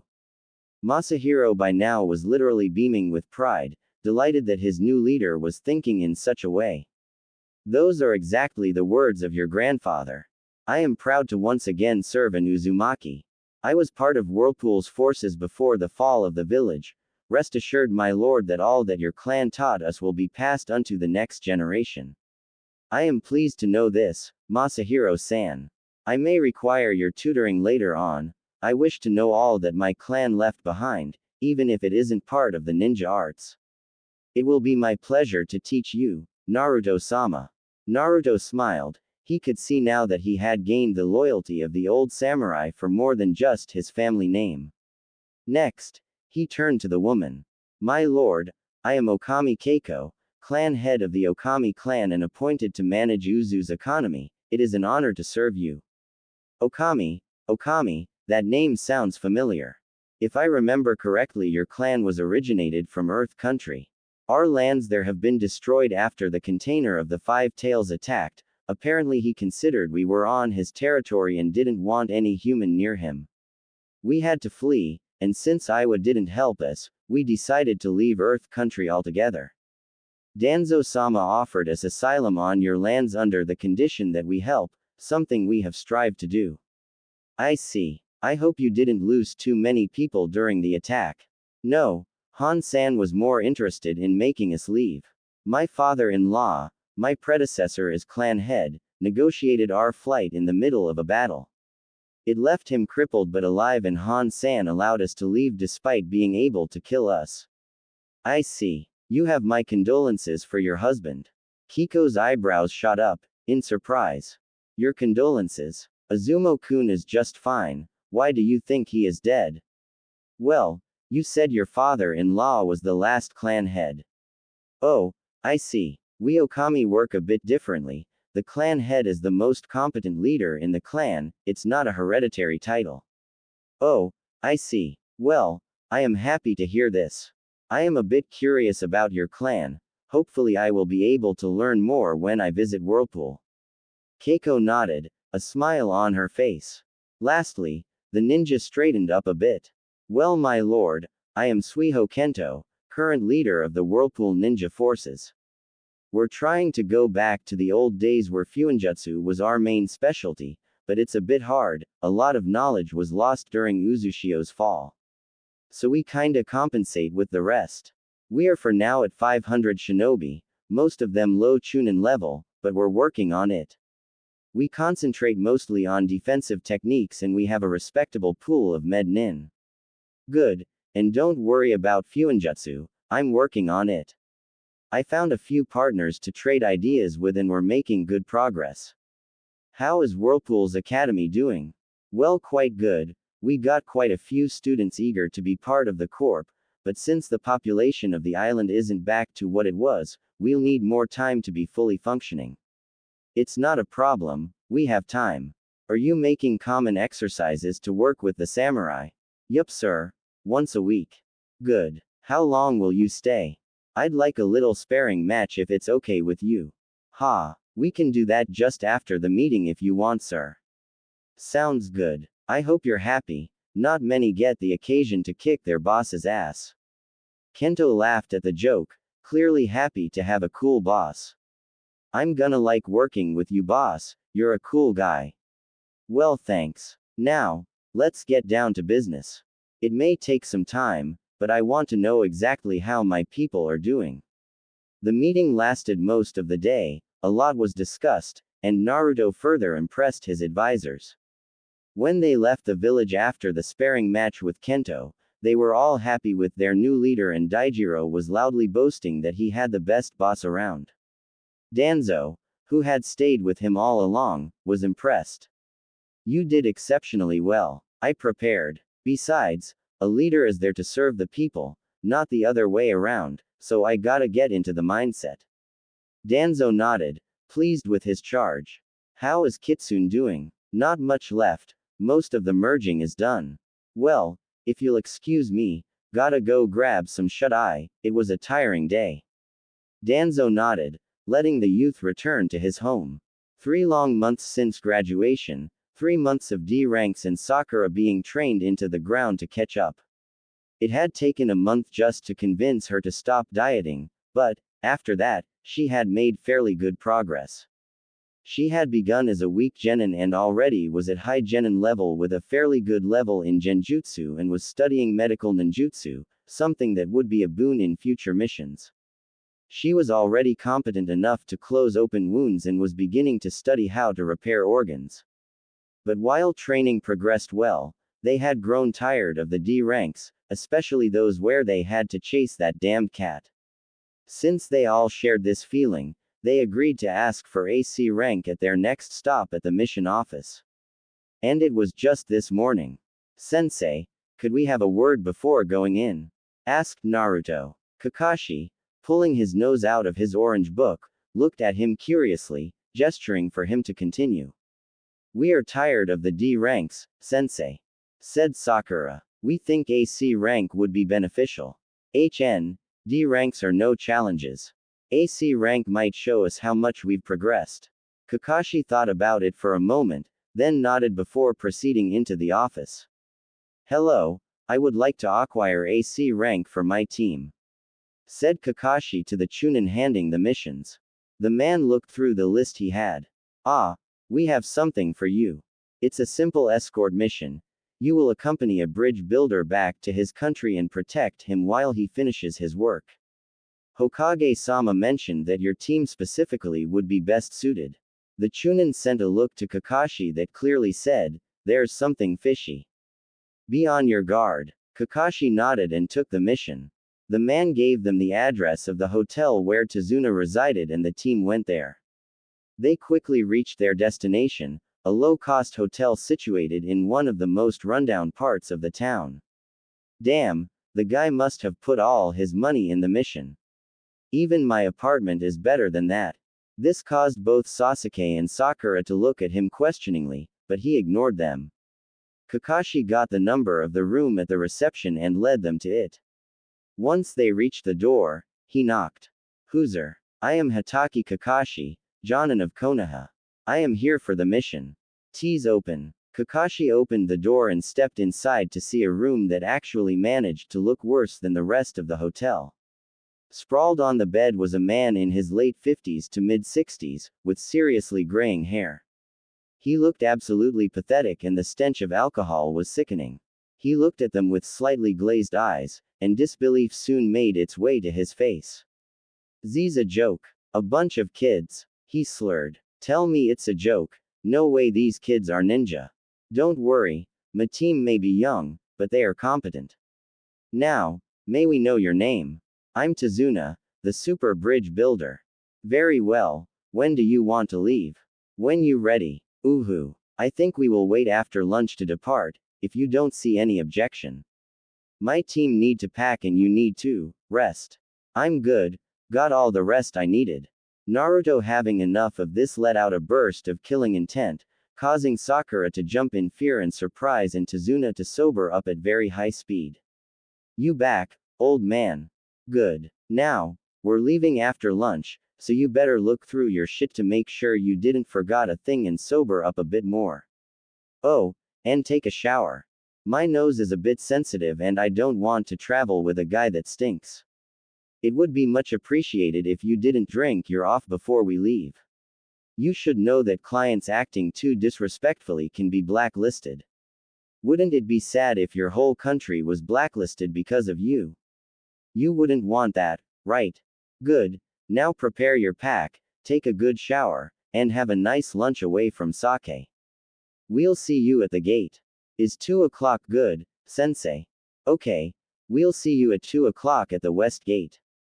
See ya. Naruto walked to the window, opened it, and simply jumped out. Sasuke grunted and followed the same way, finding the blonde's escape way to be an excellent one since it allowed him to escape the stench. Tazuna, still shaking a bit, turned to Kakashi. What the hell was that? Killing intent, some sort of murderous aura. And he is, always like that. Nope. Usually he is nicer. I guess you just got on his nerves. But as you can see, my team is indeed competent. Now, if you will excuse me, I must prepare for the mission. Tazuna was left with an equally shaken Sakura. The old bridge builder turned to the young Pinkett. Are you the only normal person on this team?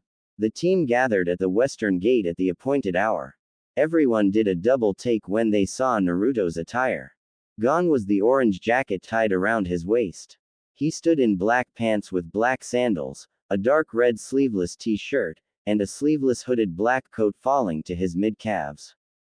Now that his arms were visible, all could see that he wasn't as scrawny as he was believed to be.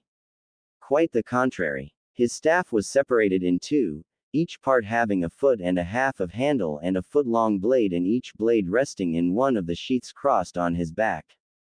Then came a running and slightly fearful Tazuna. Sorry. Pant, I had to pay for my room. It took longer than I thought. I'm not too late, am I? He asked apprehensively. No, you're just on time, answered a smiling Naruto, slightly creeping out Tazuna. So sensei, do we set out? Kakashi nodded and they began their trek. The first 2 days of travel were utterly uneventful. Sakura, being curious, asked Tazuna why he had hired ninja.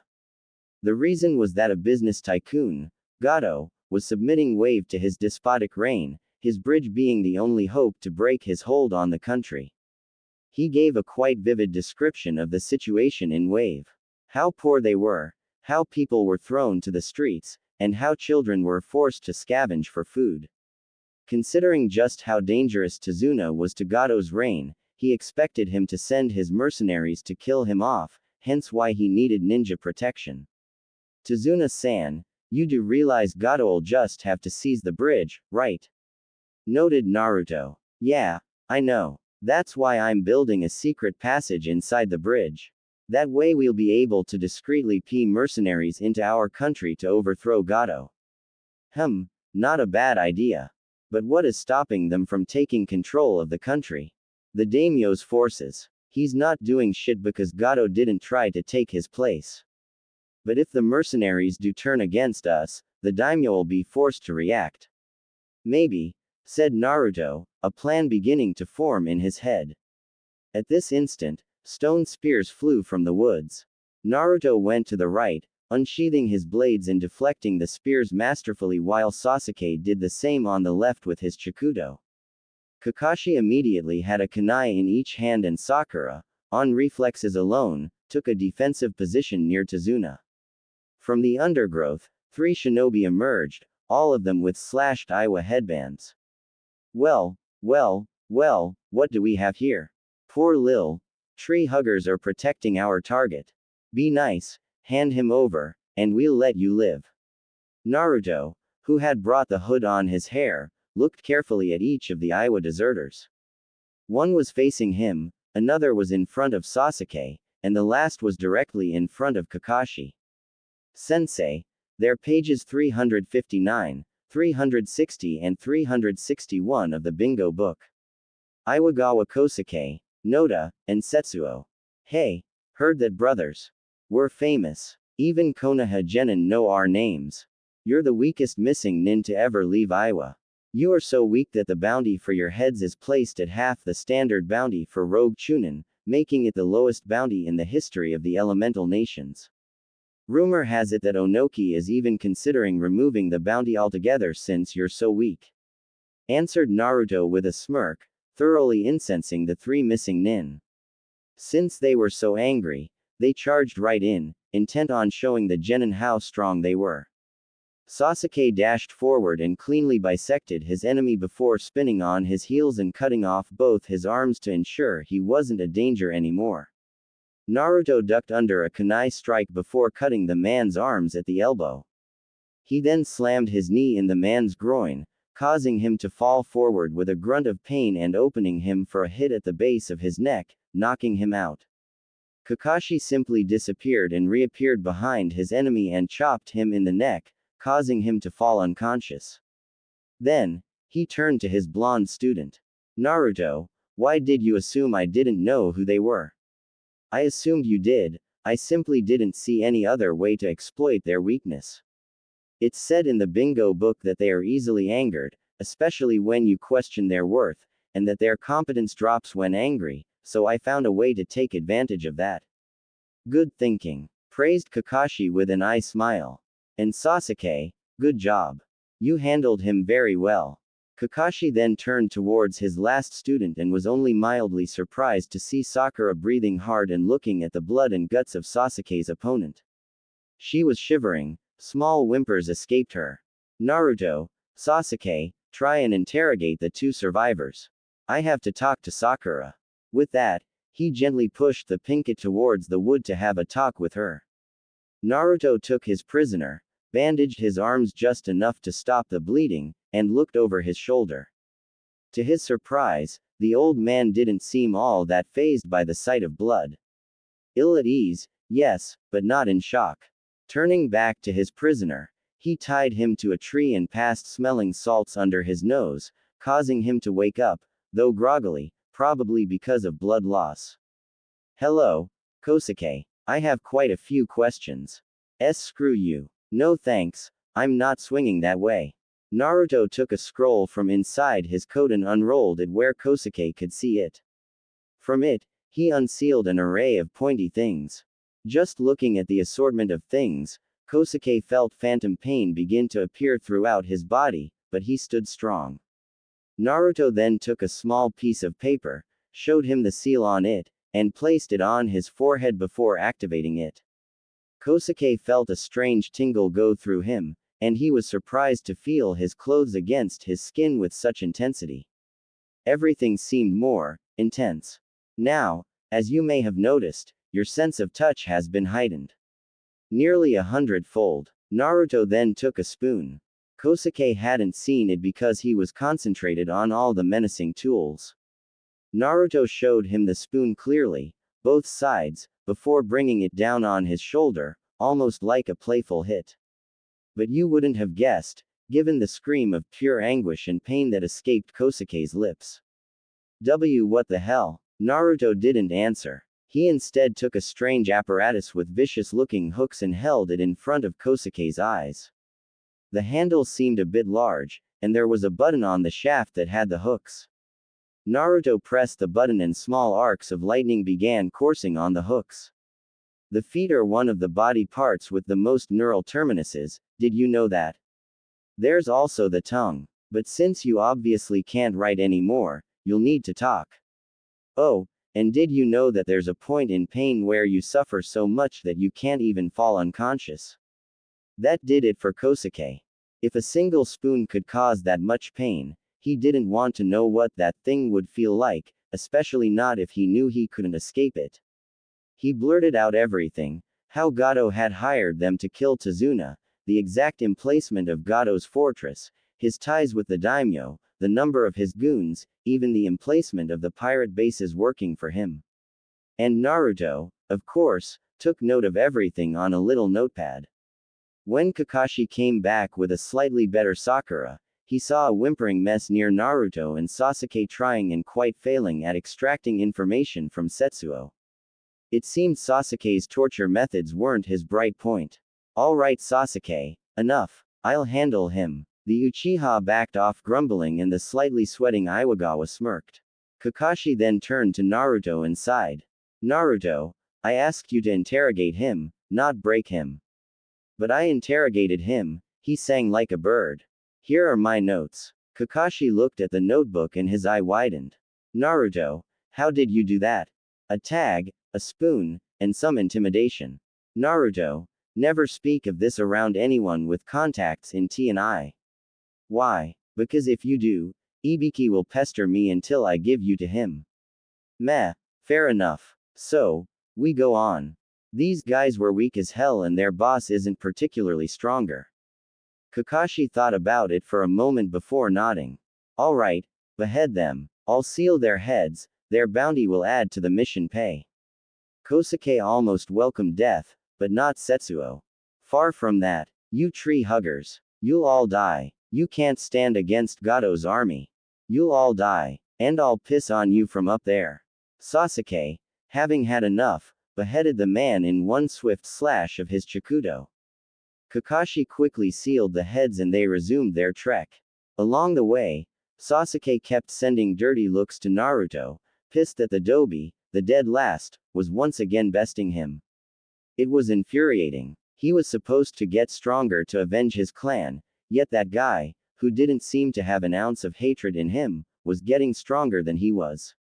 It wasn't fair. With a growl, he returned his gaze to the road in front of him. The team was walking down one of the many foggy paths of Wave Country. They had recently landed after taking a small boat to cross the sea. It had taken nearly an hour at full speed to go to Wave. And, on the end of the journey, they had to cut the engines and road, all for the sake of being discreet. While they walked, they didn't notice the pair of eyes looking at them hatefully, nor did they notice their owner gathering his chakra. Suddenly, a spear of stone shot from under Tazuna, impaling him completely. What? Screamed Kakashi. 3 kunai shot from the trees, slamming into each of the genins' heads, while a hand coated in a blade of rock shot through Kakashi's torso. Ha! So much for the almighty Hatake Kakashi! Screamed Kuromoto Batu, rogue Jonin from Iwa. I knew you leaf scum were just weaklings. Kakashi, blood pouring from his mouth and soaking his mask, turned his head to face him, and I smiled. Puff. What? Kakashi appeared behind him, swinging his hand coated in lightning in an arc and cleanly beheading him. Kakashi then took a handkerchief from the deceased Jonin's pouch and used it to clean his hand. It's okay, guys. He's dead. The genin and Tazuna joined Kakashi near the new corpse, Sakura looking away while Kakashi collected the head and Naruto drew a cross on a portrait in a black book. Well, that guy is worth quite a lot, mostly because of his crimes. This mission is becoming more and more profitable. Do you only think about money, Naruto? No, I also think of 2 beautiful and foxy twins I wish existed outside of my imagination. Hey, I'm a ninja. If you want a benevolent and chaste guy, go see a monk. You disgust me. I can live with that. So, Tazuna-san, where's your house? I got a few things I'd like to talk about with ya, but I don't feel like doing it in public. Tazuna began to lead them down the path and they quickly reached his house. The door opened and a woman burst out of the house, running toward Tazuna. Father, you are okay, I am so relieved. There were rumors about Gado hiring ninja to assassinate you. They were true, but these ninja were even better. Gado will have to find new goons. Ninja-san, this is my daughter, Tsunami. The Konoha team bowed politely at Tsunami and introduced themselves. Since it was beginning to be a bit late, Tsunami went to prepare dinner while Tazuna showed them their rooms. Kakashi and Sakura each got one for themselves while Sasuke and Naruto had to share the last room. Of course, Naruto didn't really want to share a room with Sasuke, so. Say Sakura, how about we trade rooms? What? In my privacy? That would be the perfect occasion to entice Sasuke with your body and show him you're better than Ino. Deal. Sasuke sent a death glare to Naruto. Kakashi looked bemused at the scene, and Naruto calmly went to settle down in his new room, laughing to himself about how easy to play Sakura was. After he finished setting his stuff down, including a complete bedding, he went to the kitchen and helped Tsunami. At the diner table, everything seemed fine, even though the kid seemed a bit broody. After dinner was finished, Naruto decided it was time to begin phase 1 of his plan. Tazuna-san, may we talk in private? The bridge builder nodded and led Naruto to his room so they could talk. Once there, he sat on his futon and faced Naruto. So, what do you want to talk about? What if I had a way to rid you of Gato and the daimyo at the same time? I'm listening. For a reasonable sum, I can call for the forces on my lands, just north of here, in Whirlpool, and I can stage your very own coup d'etat. After that, you can proclaim yourself daimyo of Wave and use the country's treasury to pay for both the use of my troops and the mission, which by now has probably been updated to A rank at least since there was a Jonin. Besides, you'll be able to fund the completion of the bridge. So, what do you say? How long for your troops to come? Looks like that seal I designed will be useful, said Naruto with a smile. 2 weeks before the mission, he had designed a seal to send messages across long distances. It was far less efficient than radio wave and was still experimental, but it served its purpose. Fishing inside of his coat, he took a scroll out. How could you hide that in this coat? It's big enough to be noticed. The marvels of Fuinjutsu. Unrolling the scroll, he began pulsing his chakra into the seal, sending a mental message along. In the officer quarter of the main Whirlpool fortress, a message appeared on the corresponding scroll. Alright, my troops should arrive in, 5 to 7 days. Tazuna nodded, accepting the delay easily. You promise you won't take over the country? That would be extremely bad for my image, so yeah, I promise not to take over Wave Country, well, unless you ask me to. Answered Naruto with a grin. 4 days had passed. It was early morning and Naruto was sitting on the roof, looking over the rising sun. Sakura was still sleeping, exhausted after yesterday's training. Kakashi was keeping the pressure up and she was now working on waterwalking. But with her quite small reserves, even if they were growing, she was easily exhausted, something Sasuke was grateful for. Otherwise she would have raped him already. The boy, Inari, had been annoying lately with his gloomy behavior. Last night he had sprouted nonsense about Gato being too strong or whatever. Naruto had proceeded to ignore him completely and, in the end, it was Sasuke who snapped when the boy said they didn't know what it was to have a hard life. Inari didn't know it, but he was lucky to still be in one piece. Behind him, he heard the door to the balcony of Inari's room open. He could feel the little boy's glare on his back and this time decided to talk to the boy. What is it, Inari? The boy remained silent, keeping the glare up. With sigh, Naruto turned and looked at him. You're upset about what Sasuke said last night, huh? Well, you just picked the worst person possible to say that. What does he know? He doesn't know what it's like to suffer, to lose some. He lost his whole clan. That shut Inari up. His own brother slaughtered his whole family, not only his mother and father, but also his cousins, uncles, aunts, everyone. He lost 800 people in one night. I don't know who you lost, but I doubt it's that much. You know, your statement was only true for Sakura. Who did you lose? Asked the little boy quietly. Naruto chuckled humorlessly. My parents, on the day of my birth. Well, my leader showed me a woman and said she was my mother, but she's in a coma with no way of waking up, so I have no idea if she's really my mother. I grew up alone, no love, no family, and no friends. It only changed in the last months. Now the boy was properly humbled. He was looking down in shame at his words. He was about to ask a question when the water near the house began to move unnaturally, causing Naruto to turn to look. Reaching discreetly for a kunai, he hid himself on the roof while Inari went to wake Kakashi up.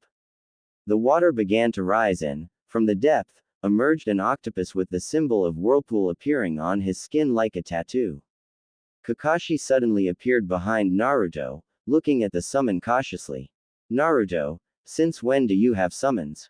Not mine, but friendly, answered Naruto. Uzumaki-sama, spoke the octopus in a grave voice. Daijiro-sama gave me a message for you. Naruto jumped down on the walkway and made his way to the summon, taking the sealed container it offered him, then the summon disappeared in the depth. Naruto opened the container and took the scroll before unrolling it and looking over its content. Tazuna cautiously opened the door behind them, peering through the crack, having been woken up by his grandson. Seeing it was safe, he exited and approached the widely smiling Naruto, seeing the scroll. What does it say, kid? That my friends made it here faster than expected. They'll be at a beach north of here in 2 hours. Naruto, who? You'll see, sensei. You'll see. Naruto, it's not interfering with our mission. Or, at least, not in a bad way, so I don't think I have to tell you, do I? Kakashi remained silent, looking intently at his most interesting yet annoying student. Naruto, you are bordering on insubordination. Okay. No need to use the big words. Let's step inside and I'll explain everything. 2 hours later, the whole Team 7 and Tazuna were at a beach, a bit to the north. Naruto was looking with pride at the display while the other looked gobsmacked at the dozen or so ships, all bearing the crest of Whirlpool. There were 2 Akatebune and 8 or so Fun. Additionally, there was a half-dozen damaged ships bearing pirate symbols. Entire squads of shinobi and samurai were jumping from the Whirlpool ships, using water walking to reach the beach. In full armor, Musashi Masahiro went to Naruto, a smile on his face, and bowed low once he reached him. Naruto-sama, Whirlpool's forces are at your service. I have here 150 samurai and 75 shinobi. Considering the mission, Kento sent our more fight-oriented shinobi under the command of Okami Izumo. Good. Very good. I didn't expect you for at least one more day. Don't underestimate me, lad. Bellowed Daijiro from atop a gigantic octopus. He jumped and landed incredibly nimbly for someone of his size. Sorry, we had a lil date with the pirates. These idiots had never seen a warship. Heard you got a map for me. Yes, here are the locations of all the pirate harbors. Clean up this mess. The loot, half to Whirlpool's treasury, the rest is spread between the crews. Aye, sir. Say boss, how about we get that drink once you're finished with that coup? Sure. Daijiro. Sure. Alright. Take care of him, Masahiro. Will do, brat. Daijiro jumped back onto his summon, and led his fleet to the sea to attack the pirate bases. The soldiers of Whirlpool gathered by type and unit, the shinobi organizing themselves by squads of 5 while the samurai gathered by squads of 10. From the shinobi side, a man approached. He was in his 40s, had black spiky hair, black eyes and a goatee. He wore the Konoha standard uniform under a long gray haori falling to his mid-calves with the crest of Whirlpool on each of his shoulders, metal guards on his forearms, and his headband on his forehead. Uzumaki-sama, I am Okami Izumo. Ah, Keiko-san's husband. A pleasure to meet you. Likewise, my lord. May we know where our targets are? Yes, of course. Tazuna-san, do you have the map I requested? Yeah, here it is. Naruto began to unroll the map and mark the different objectives along with the enemy presence. Naruto, I do not mean to disrespect your troops, but do you really think 150 samurai will be able to fight Gato's troops? That sounds like a suicide mission to me. Watch what you say, brat. Bellowed an incensed Masahiro. My boys can beat a Chunin anytime. Kakashi raised an eyebrow at what he thought to be a boast. Well, sensei, maybe we should accompany the assault on Gato's main base. That way, you'll be reassured. Kakashi nodded his agreement and Naruto sent a smile to Masahiro. The generals of Whirlpool then began barking orders, attributing squads to each destination. The daimyo's palace would be seized by 4 shinobi squads before 3 squads of samurai moved in to secure and hold the place, then the 4 squads would move on to Gado's caserns inside the capital. His hold on the main port would be broken by 2 squads of shinobi. 5 squads of samurai would move to take control of the main villages of the small country. 4 more squads of shinobi would scour the countryside to eliminate outposts, and lastly 2 squads of samurai would take control of Gado's warehouses. The remaining 10 squads, 5 shinobi and 5 samurai, would lead an all-out assault on Gado's fortress along with Team 7. As soon as the order was given, the squads leapt into action. Kakashi was quite impressed to see the samurai easily keeping up with the ninja, even with him. Naruto, on his part, was quite delighted. Masahiro-san, after what you said, I had quite high expectations for your troops. I am pleased to see such promising display. Thank you, my lord. In a matter of minutes, they reached a clearing near Gado's fortress. Masahiro sent archers in the trees to cover the assault before coming towards Naruto along with Izumo. My lord, we have a strategy that would be perfect for such a situation, said the aged samurai. I'm listening. Quite simple, said the wolf ninja. Masahiro lead the samurai to attack the front and distracts the mercenaries while we infiltrate from the rear and begin attacking from there. Naruto thought about it for a moment, then nodded. Nice strategy. Simple, but it will be effective against these lowlifes. Remember, don't damage the building too much and try to salvage as many valuables as possible. The commanders nodded and went to their troops. Masahiro took his squads to the front gate while Team 7 accompanied the ninja to attack the rear. Kakashi noticed absent-mindedly that a lot of the ninja had wolf-themed decorations, association them to the Okami clan. They reached a vantage point, hidden among the foliage, giving them a clear view of the front door. They saw the sentinels at the door screaming something, then the door exploded inward in a shower of splinters, with Masahiro and his 40 samurai charging in and taking position in the courtyard, spreading into an arc in front of the gate. Gado's mercenaries began to attack them and were mercilessly and effortlessly cut down. Those that used bows were taken out by arrows coming from the trees. Izumo signaled for the attack to begin and all the ninja flew from the trees, landing silently on the tiles of the fortified mansion. Kakashi took a few more moments to look at the samurai, and was completely stunned to see that they hadn't budged and that a small pile of corpses was beginning to form in front of the line of armored fighters. Izumo signaled for everyone to prepare. Sakura had requested to sit this one out and Kakashi had agreed to it. Looking at his other students, Kakashi saw Sasuke readying his Chikudo and Naruto unsheathing his twin blades before putting them together to form the bladed staff.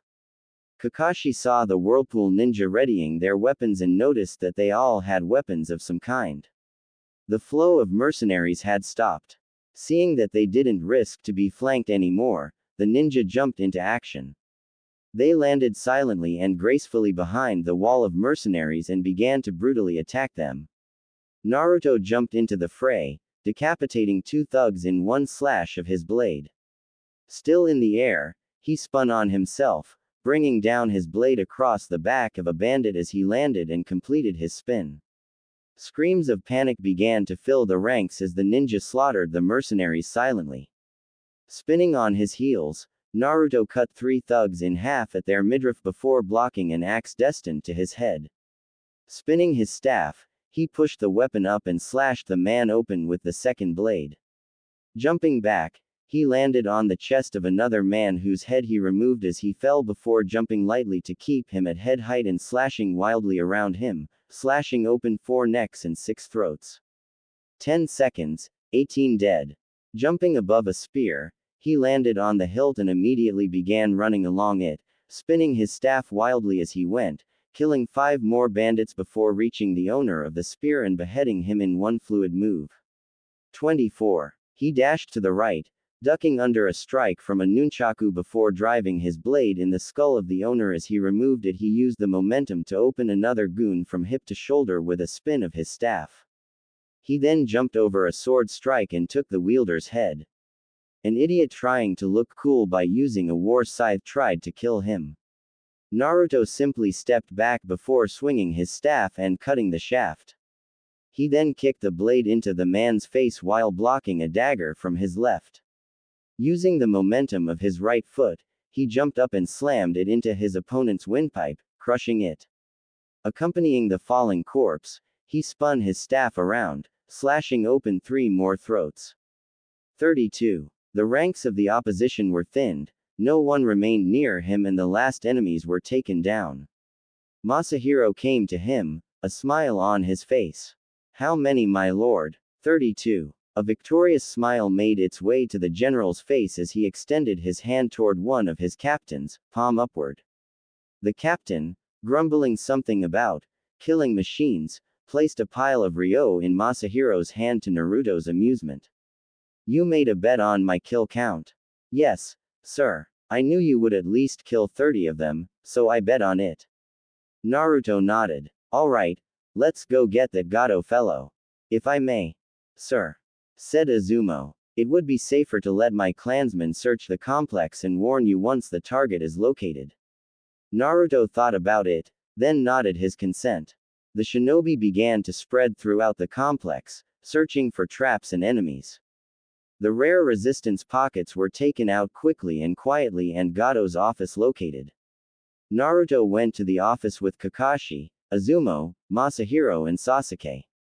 Kakashi approached the door and opened it suddenly, diving inside with a roll, a kunai in each hand ready to take out any threat. He was only greeted by a scream of fear from Gato. Who are you? Wait, you're a ninja. Get me out of here and I'll pay you a fortune. I'm afraid that's not possible. Interjected Naruto as he stepped inside. You've been trying to kill our client, so I doubt Sensei here would let you get away with it. Besides, my forces have been kind of hired to take you out. Gato looked at the blonde teen with horror written across his face. And no, I'll pay you. I'll pay you 5 times what they pay. 10 times. Not interested. There's more at stake than just money, there's also my reputation. The fire daimyo sure wouldn't appreciate if his most recent noble turned out to be easily corruptible, Without waiting for an answer, he slammed the flat of a blade against Gato's temple, knocking him out. Good. Now that it's done, Izumo-san, could you please go fetch me Tazuna? Thank you. Now, where is the overly decorated throne room? Throne room. Why yes. This guy is short, meaning he has to compensate by showing off his money, so he must have some kind of overly decorated and cliché throne room. Naruto-sama, intervened a slightly uneasy Masahiro. There is no throne room. Oh, poop. Well, I guess I'll have to do with it. Let's go to the courtyard, the reports should be coming in soon. And indeed reports came from all the squads. The operation was a complete and utter success. The daimyo had been killed and all of those that were competent enough to replace him had resisted during the assault. Gato's casernes had been cleared, both in the capital and in the countryside, all mercenary outposts had been seized, looted and burnt to the ground. The main port was under control, along with the main population centers of the small nation. The warehouses had been seized and all illegal goods destroyed. The shinobi and samurai had already begun a wide swipe of the country to eliminate the remnants of Gato's forces. Leaders from the main towns and villages were being gathered at the daimyo's palace to discuss the current events. Tazuna arrived with Izumo via Shunshin and, when this all was announced to him, he looked positively lost. Sasuke was seeing Naruto in a new light. He had always considered him a loser. And even after he had realized that Naruto was Kitsune, he hadn't thought much of him. He may have been a good fighter, but he didn't have enough power to really make a difference. Or so he thought. Now that it was revealed that Naruto was not only a noble, but had a complete professional army at his disposal, he suddenly jumped up there, to the top of the threat ladder. He was a competitor, and a serious one, something that Sasuke didn't like one bit. Kakashi was looking at it all a little bit bemused. He honestly didn't expect that from one of his students.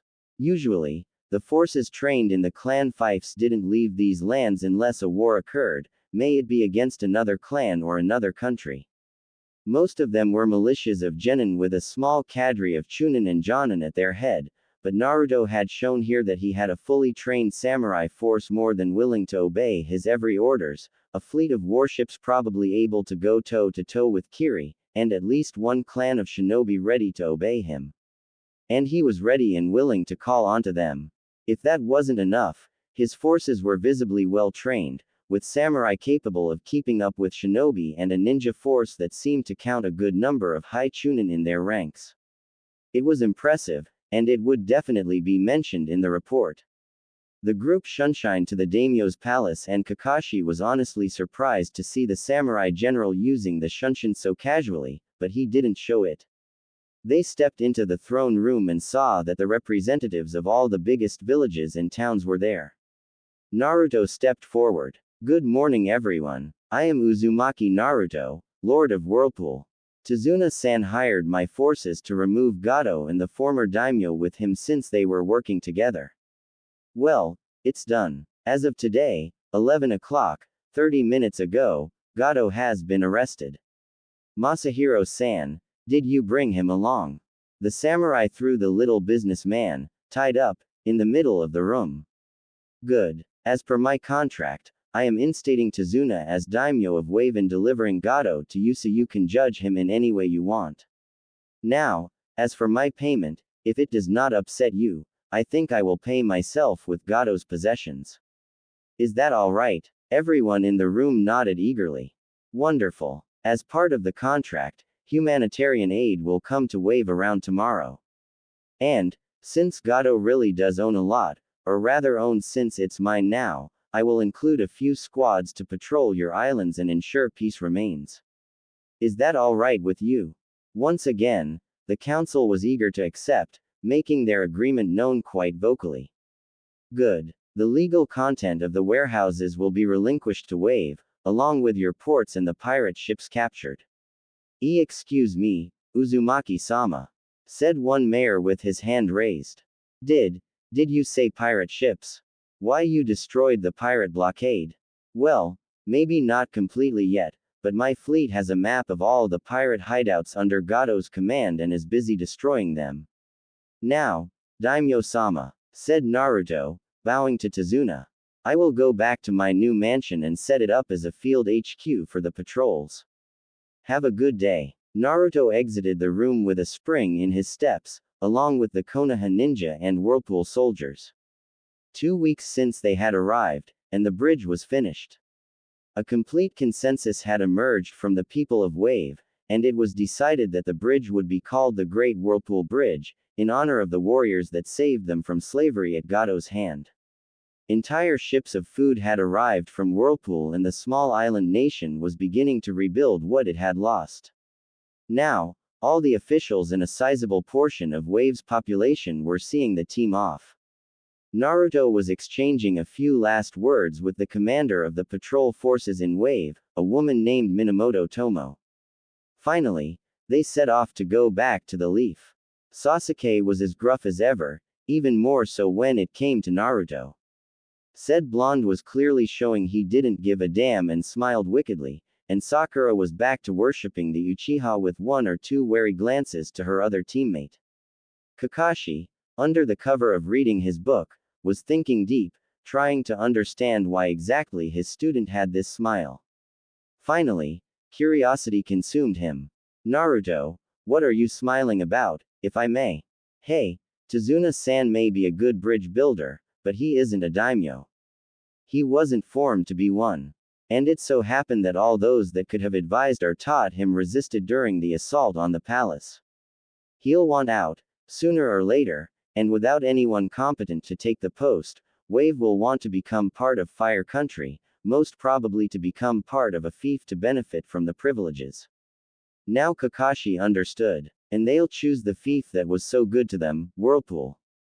Yup, thus allowing me to control a good half of the most used sea trade routes in the elemental nations. I will almost have a monopoly on the fire and hot water country's eastern coasts, and even a tad bit over tide's northern coast. If Lightning wants products from Tide, they will have to have them pee through my lands and my fleet or pay a far bigger price when they go through at least 3 other countries to go around me. And, since Tide produces some of the finest and costliest medicinal herbs, they will have no choice but to stay in my good graces if they want to keep having their medicine fresh.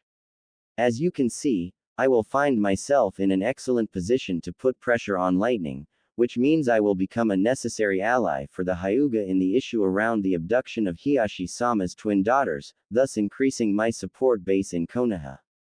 Silence settled on the squad. Sakura was stunned and wasn't sure to have understood everything.